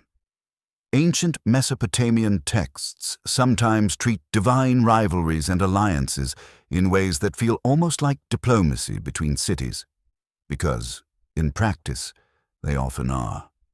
When cities negotiated treaties, married into alliances, or fought wars, their gods' relationships could be framed as parallel. Sometimes deities were syncretized or paired to smooth political realities. It is like saying, our cities are friends now, so maybe our gods are cousins. And everyone nods like that makes perfect sense. In a world where gods and cities are mirrors, theology becomes a tool for international relations. Historians still argue whether the elevation of Marduk represents a sweeping religious shift experienced broadly by ordinary people, or whether it is primarily an elite, temple and court-driven ideology layered over a more locally varied devotional landscape. You can feel that uncertainty in the street-level scene. A grand temple ritual can proclaim Marduk as king of the gods, but a shepherd out near the fields might still pray to the local protective spirit who has always worked. Both realities can coexist without contradiction, because belief is not always tidy. It is practical. It stacks. You walk past a small shrine tucked into a wall niche, and the offerings there look modest. A little bread, a small cup, maybe a few flowers that are already wilting in the heat. The caretaker is not trying to challenge Marduk. They're trying to keep their household safe. That is the heart of why other gods persist. They are specialized. They feel close. They answer the kind of prayers that are too specific to bother a cosmic administrator with, and you can't blame anyone for thinking, Marduk, king of everything, please also help me find my missing goat might be a bit much. Your first light joke arrives right there, because you imagine a priest drafting a formal petition tablet to Marduk, supreme ruler of the cosmos, requesting immediate assistance locating goat. Goat is emotionally important. You can practically see the divine secretary sighing. The rivals, though, are not only household gods and local spirits. They are the big names with long histories, and the way the system handles them is not by open warfare after the Tiamat episode, but by theological choreography. Marduk is positioned as the one who encompasses them, commands them, or receives their support. The 50 names approach is part of that. Another part is the way festivals and myths depict the older gods affirming his kingship, as if to say, no hard feelings. This is just the correct cosmic order now. You sense the tension around Enlil in particular, because his authority is deeply embedded in older Mesopotamian traditions. If you are rewriting cosmic hierarchy, you cannot simply toss him aside without backlash, at least not in the realm of ideas. So the stories often handle it with respect. Enlil's dignity remains. His power is acknowledged. But the final command, the ultimate decree, shifts to Marduk. It is like telling the retired founder of a company, you are still a legend, while quietly changing all the bank account passwords. Your second light joke slips in as you picture Enlil watching the new arrangement and muttering, Sure, enjoy your storm crown. Like an older relative who insists he's fine while rearranging the dinner table a little too aggressively. And then there is Ishtar, who is never the kind of deity you neatly rank and move on. She is intense devotion, fierce political symbolism, and personal prayer all at once. Her cult is powerful in many places, and her mythology is not easily domesticated. You can feel how a Marduk-centered system would need to make room for her without letting her overshadow the narrative. So she becomes a major figure who can still shine, but within a larger order where Marduk's kingship frames the cosmos. This is what rival looks like here. Not necessarily opposition, but gravitational competition. People can love multiple gods, but institutions often prefer a clear hierarchy. Temples like clarity, kings like clarity, archives like clarity. A hierarchy reduces friction. It tells you who to appeal to first, whose festival gets the biggest budget, whose name is invoked in state ceremonies. You pause near a palace wall where guards stand with that bored posture that says they are both vigilant and dreaming of lunch. You think about how kings benefit from a single top god. A unified divine authority supports unified political authority. If Marduk is king of the gods, then the king of Babylon can present himself as Marduk's chosen steward. That strengthens central power. It also subtly pressures other cities. If you accept Babylon's political dominance, you are nudged toward accepting Babylon's theological framing too. At least in public. Your third light joke comes as you imagine an envoy from another city arriving and being handed a ceremonial program. Welcome to Babylon. Please enjoy the festival. Marduk is king. Please clap accordingly. And the envoy smiles politely while internally screaming.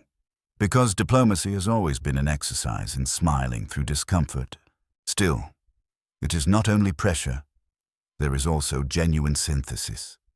People trade ideas, stories, hymns. Gods migrate across borders through marriage alliances, trade routes, and scribal education. Over time, the pantheon becomes a network of shared symbols.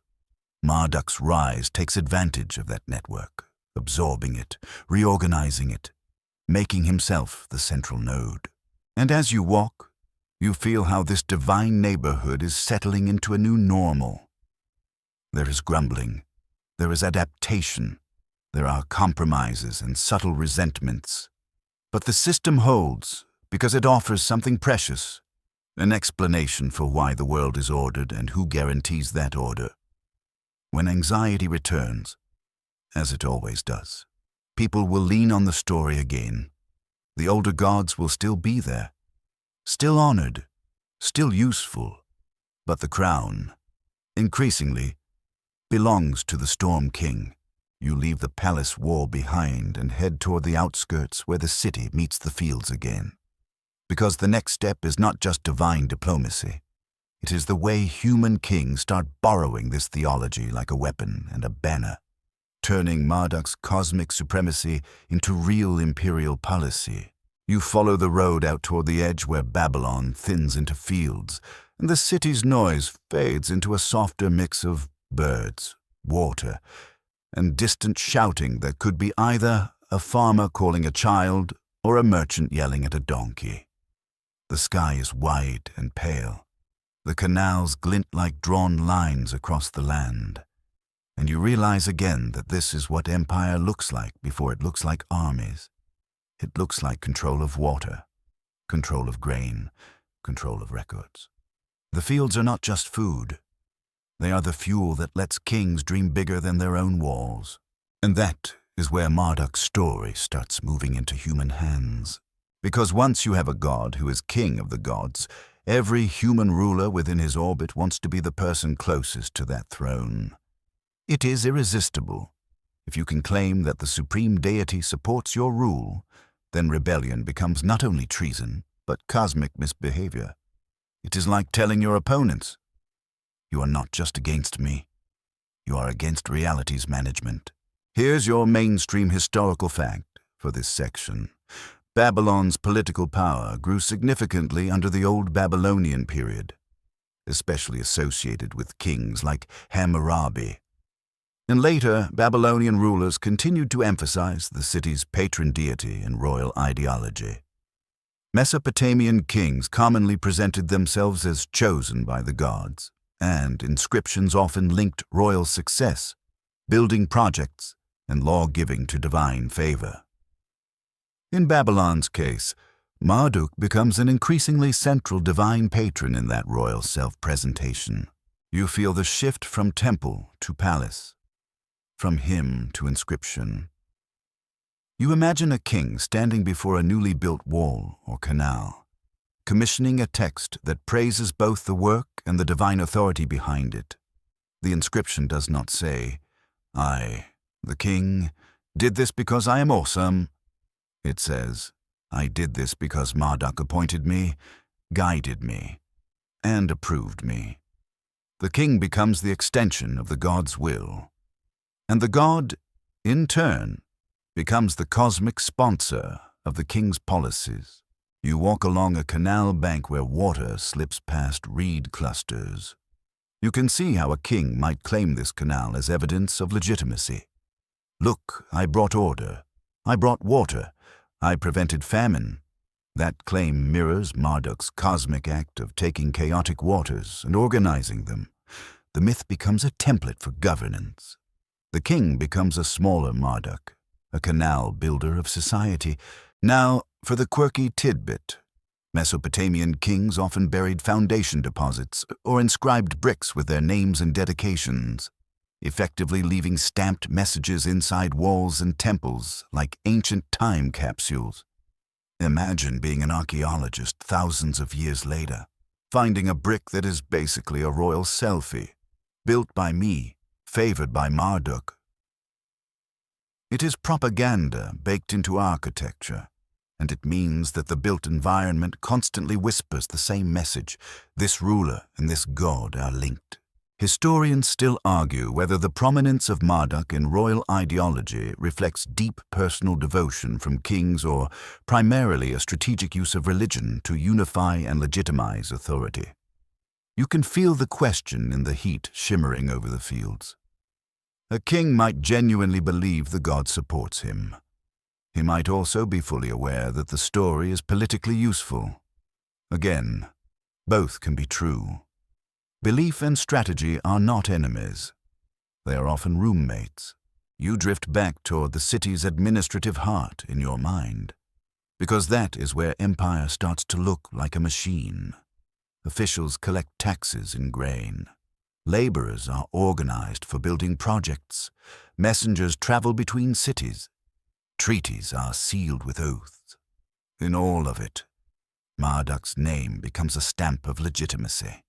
If a treaty is sworn by Marduk, breaking it risks divine anger. If a king claims to rule by Marduk's command, then challenging him is framed as challenging the cosmic order. The narrative becomes armor. Your first light joke arrives as you imagine a king who is not doing great at ruling but still insisting, "Marduk totally picked me." Like someone insisting their horoscope supports their bad decisions. The stars might be like, "Please stop blaming us." But the people hear the claim, and the claim matters. You also notice how this theology can travel with conquest. If Babylon expands its influence, it can bring Marduk's cult into new regions through temples, officials, and scribal education. Sometimes this happens gently, through trade and diplomacy. Sometimes it happens through force. Either way, the result is similar. Marduk's name appears in more places, on more seals, in more oaths, until he feels less like a local god and more like the divine language of power itself. You picture a provincial city receiving a Babylonian governor. The governor brings administrative practices, maybe new legal standards, maybe new ritual expectations. The local people continue their own worship, but now they also have to navigate the imperial framework. And the imperial framework speaks Marduk. That does not mean everyone suddenly loves him. It means they learn to acknowledge him. And acknowledgement, repeated across generations, becomes habit. Your second light joke sneaks in as you imagine locals grumbling. "Great, now we have taxes and also a new top god." And someone replies, "At least the god comes with a festival." Because yes, empire often arrives with both burdens and cultural spectacle. And humans have always coped by finding the one upside they can. You sense the way law and myth intertwine. In Mesopotamia, law codes and royal proclamations are often framed as divinely sanctioned. Justice is not only a human system, it is supposed to mirror divine order. A king can claim to be establishing justice the way Marduk established cosmic order, by defeating chaos. In that framing, criminals and rebels become little Tiamats, little embodiments of disorder that must be contained. It is a powerful analogy, and it can be used for good governance or for harsh control, depending on who wields it.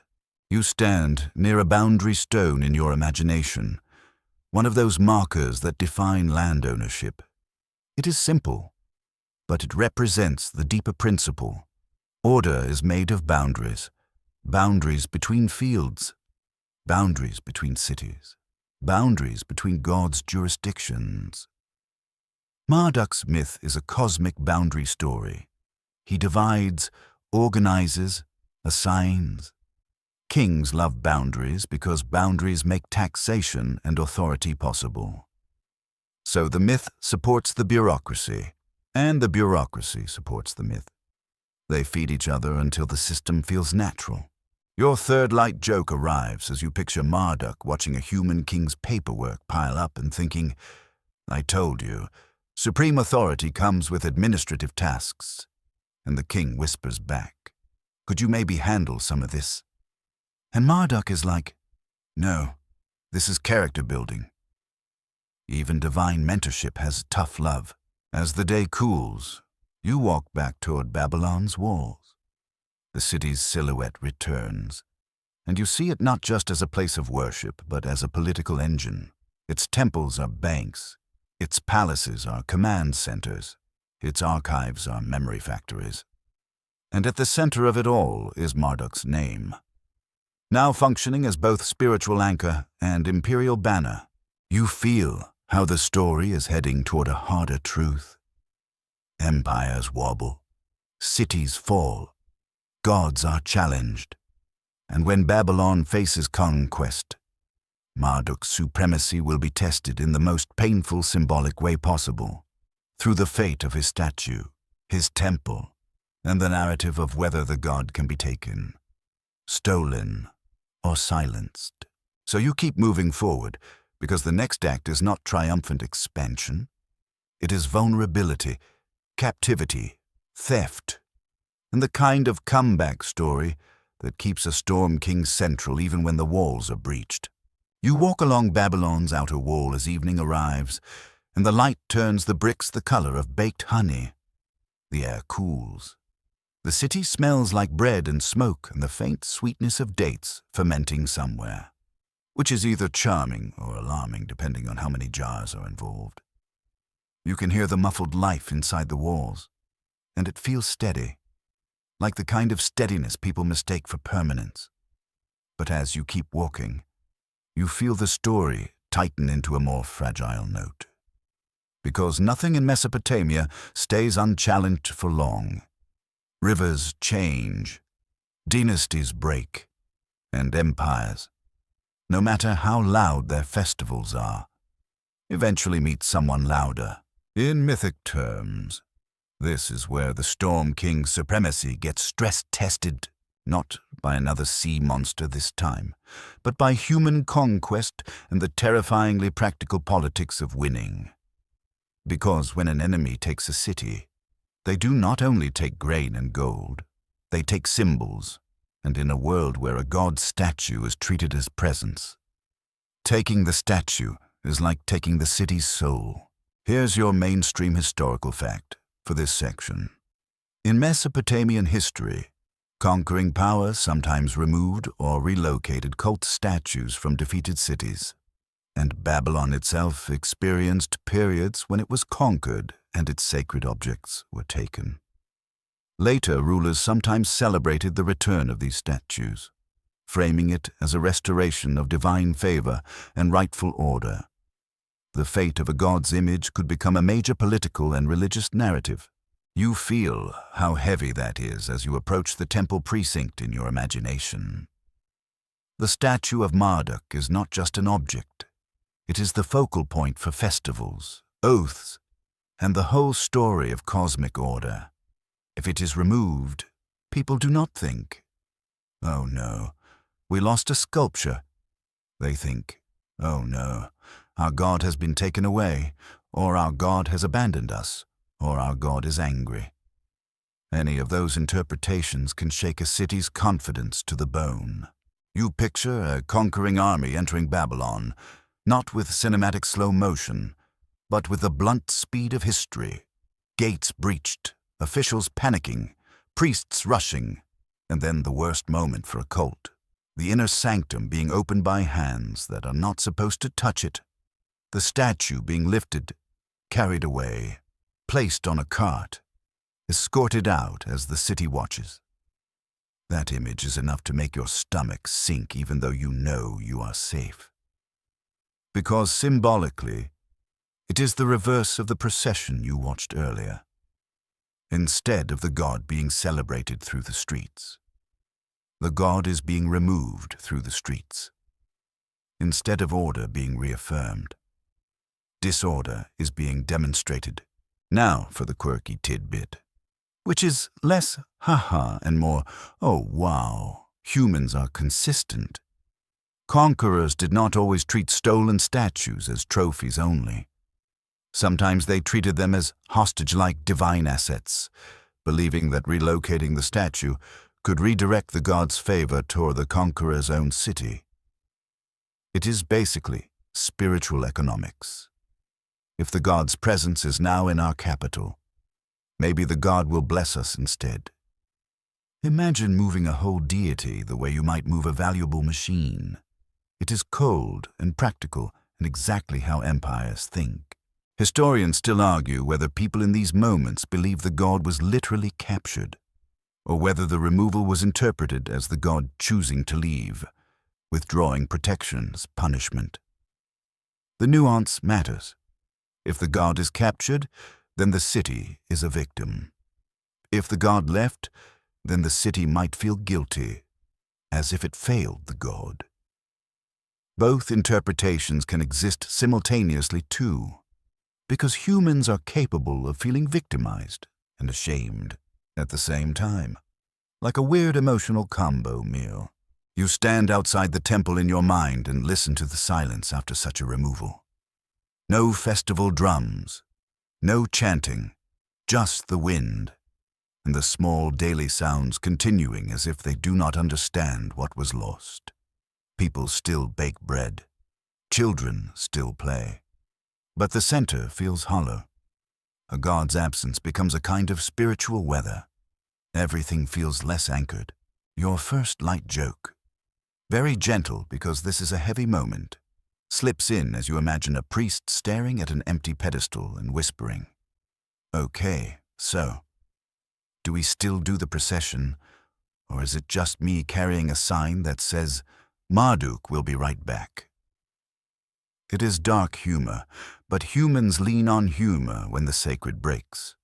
Even in ancient Babylon, someone would have tried to laugh through the pain, quietly, in a corner. And here is where Marduk's story shows its resilience, because the narrative does not end at loss. It pivots. It becomes a comeback story. If the statue is taken, then later. When it returns, that return can be framed as a cosmic correction. A new king can claim, "Marduk is back with us because I restored proper order." The return becomes proof of legitimacy. It becomes a political reset button. Your second light joke arrives as you picture a new ruler making a triumphant speech. "I brought Marduk back." And the crowd is like, "Yes, thank you," while privately thinking, "You also raised taxes. But fine, we will clap." Restoration narratives always come with fine print. You feel the emotional mechanics. When a city suffers conquest, people crave meaning. They want to believe their suffering fits a pattern, that it is not random. Religion offers patterns. So the story can say, "Babylon fell because it sinned," or because the king was unjust, or because rituals were neglected, or because the gods were testing the city. Then the restoration says, "Order is back. Rituals are correct again. The rightful king is in place, and Marduk returns." This is not only propaganda. It is psychological repair. It stitches up the mind, and the statue's movement becomes a storyline in itself. The god who leaves and returns is a god who remains central even in defeat. In fact, defeat can make him more central, because now he is tied to the city's deepest trauma and its greatest relief. People remember that kind of salvation. They build rituals around it. They tell their children, "There was a time when Marduk was gone, and the world felt wrong, and then he came back, and the world felt right again." Historians still argue about how these captivity and return narratives were used across different periods and conquerors, and how later empires adopted Babylonian religious symbolism for their own legitimacy. Babylon's theology was influential. Even conquerors could find it useful to present themselves as restorers rather than destroyers, if you can say. "I did not just conquer Babylon. I honored Marduk. You soften resistance and borrow the city's ancient authority. It is empire acting like it is doing you a favor." Your third light joke lands softly as you imagine a conquering king touring the temple and asking, "So where do we put the guest book?" And the priests are like, "Sir, please do not touch anything." Because honestly, The tension between sacred space and political power is eternal. You walk back along the wall as night falls. The stars appear, and they look the same as they always do, which is both comforting and a little insulting. The heavens do not change their expression even when empires collapse, but humans do. Humans take those unchanging stars and write stories onto them, and those stories help them endure. Marduk's supremacy, then, is not a straight line upward. It is tested by history. It survives loss by transforming loss into meaning. It returns in rituals, in rebuilt temples, in kings' inscriptions, in the deep relief of a population that needs its center back. And now, with that cycle of captivity and return behind you like a shadowed river bend, the final stretch of the story is quieter, more reflective, because even gods who rise to empire status leave echoes rather than eternal reigns. Marduk's name will keep changing, traveling, being reinterpreted. Scholars will keep debating what it all meant, and you, tonight, will drift through those afterglows, watching the Storm King's light fade into history's soft distance. So you keep walking, slow now, toward the last section, where the empire becomes an echo and the night becomes gentle again. You walk as if the streets of Babylon are still under your feet, but the city is already starting to feel like a dream you're waking out of. The air cools. The bricks you touched earlier become silhouettes in memory. Even the river's voice sounds farther away, like someone speaking from the next room. Marduk is still king in the story, still crowned with names, still the one who turned chaos into structure, but time has this quiet habit of lowering even the loudest crowns. You pass the temple precinct again in your mind, and it is not ruined yet, not fully, but it has that feeling of being handled by many eras. The sacred spaces collect layers the way a well-used doorstep collects smoothness. Kings come and go. Dynasties change their stamps. Priests keep the chants going as long as they can, adjusting the rhythm so it fits whatever power is standing outside the gate today. And Marduk's name, once shouted like a new command, starts to settle into something older, something inherited. Here is the mainstream historical fact that rests under this final stretch like a steady stone. Babylon does not remain the uncontested center forever. Across the first millennium BCE and beyond, Mesopotamia passes through multiple imperial hands, and Babylon's institutions are reshaped by larger powers. Even so, the city's religious prestige echoes for a long time, and Marduk's cult and identity continue to matter, sometimes blending with broader ideas of Bel, meaning Lord, in later usage. You can feel that shift as the name becomes both specific and generic, like a title that outgrows the person and then loops back to become the person again. You stroll through the idea of later centuries where people still invoke Marduk, but the world around that invocation is changing. Languages shift. Administrative centers move. New rulers claim legitimacy in new ways. Yet the old myth stays useful because it is not only about Babylon, it is about order. And as long as people fear chaos, they keep a story close that promises the chaos can be netted, winded, named, and pinned into place. Now the quirky tidbit slips in like a little candle glow in a dark archive. There is a long tradition of gods being translated across cultures, not just by swapping names, but by matching roles. A storm king, a high lord, a cosmic organizer. These are shapes that many societies recognize. So when outsiders encounter Babylonian theology, they can reinterpret Marduk through their own lenses, equating him with their own top god concepts, or treating Bel as a bridge between pantheons. It is like divine diplomacy continuing long after the original diplomats are dust. And it means Marduk can survive as an idea even when the city that crowned him is no longer commanding the map. Historians still argue whether Marduk's later prominence is best understood as a continuous living devotion anchored in Babylonian ritual, or as a more symbolic prestige that persists even as everyday religious practice diversifies and evolves under new political realities. That debate matters because it changes the feel of the ending. In one reading, Marduk remains a deeply practiced presence for generations. In another, he becomes a grand emblem, invoked by elites and texts, while ordinary people keep doing what ordinary people always do, praying locally, mixing traditions, choosing whatever divine ear seems closest to their immediate problems. You picture the scribes again, because the scribes are the true long-distance runners of this whole tale.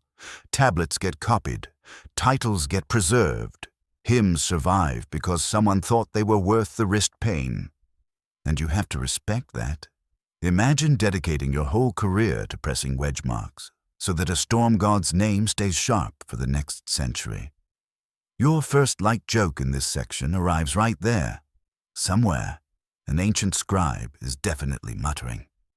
I saved cosmic order and all I got was hand cramps.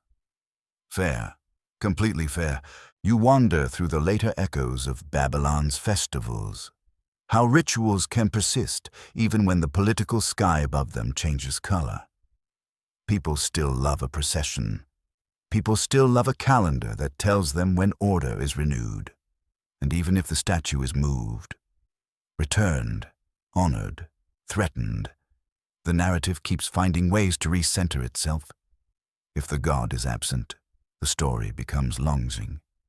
If the god returns, the story becomes restoration. If the city is quiet, the story becomes remembrance.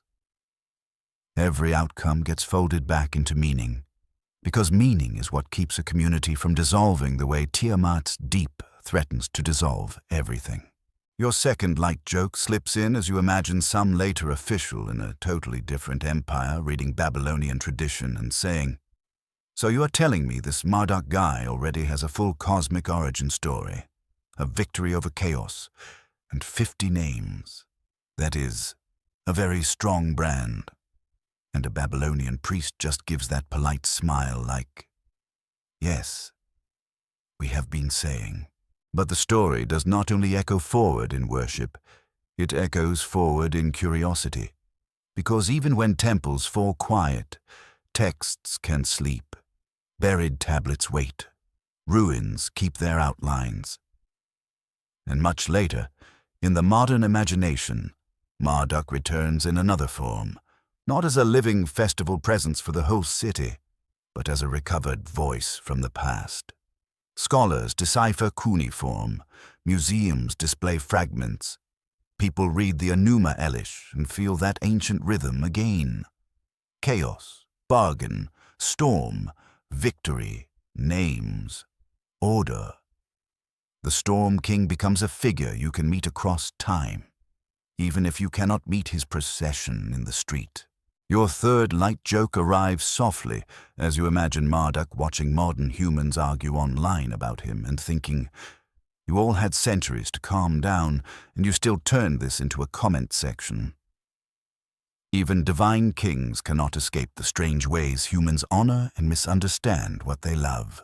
And then, in this last drift, you notice something tender. Marduk's rise is not only about domination, it is about the human need for a center. Babylon gives him walls and festivals, but what really feeds him is the craving for reassurance, the fear that the river will flood, that enemies will breach the gate, that the sky's order might wobble. The myth answers that fear with structure. It says, someone is in charge. Someone fought the deep. Someone named the world into place. So as the city's lights dim in your imagination, you let Marduk become what he has always been under all the titles. The sound of wind turning into certainty. A storm that does not only destroy, but also clears the air. A ruler whose authority is, at its core. The promise that tomorrow will still have boundaries. Now you slow down even more. Your steps soften on the imagined brick, and the river's voice becomes a gentle hush, like a fan turned low in a quiet room. You do not need to hold the whole empire in your mind anymore. You can let the big names and the big battles blur at the edges, the way dreams do when they begin to settle. You picture Babylon from far above, not as a battlefield or a throne room, but as a warm cluster of lights beside dark water. The temples are only shapes now. The processions are only echoes. The tablets are asleep in their shelves, wrapped in dust and patience. The Storm King's crown does not clang anymore. It simply rests. You breathe in slowly, and in the exhale, the monster sea feels less frightening, more like a distant idea, a shadow that cannot reach you here. Marduk's winds, once sharp and roaring, become a soft moving air across your forehead, the kind that cools you and lets your shoulders drop, the kind that tells your body it is safe to stop bracing. Outside the story, your room is still your room, your bed is still your bed, your night is held together by ordinary, reliable things. And inside the story, Babylon continues to fade into history's velvet dark, where nothing needs to be proven anymore. You let the last image be simple, a quiet river under stars, a city resting, a god's name carried like a lullaby rather than a command. The world, for now, stays stitched. The waters stay in their place. The sky keeps its slow order. End of script. Sweet dreams.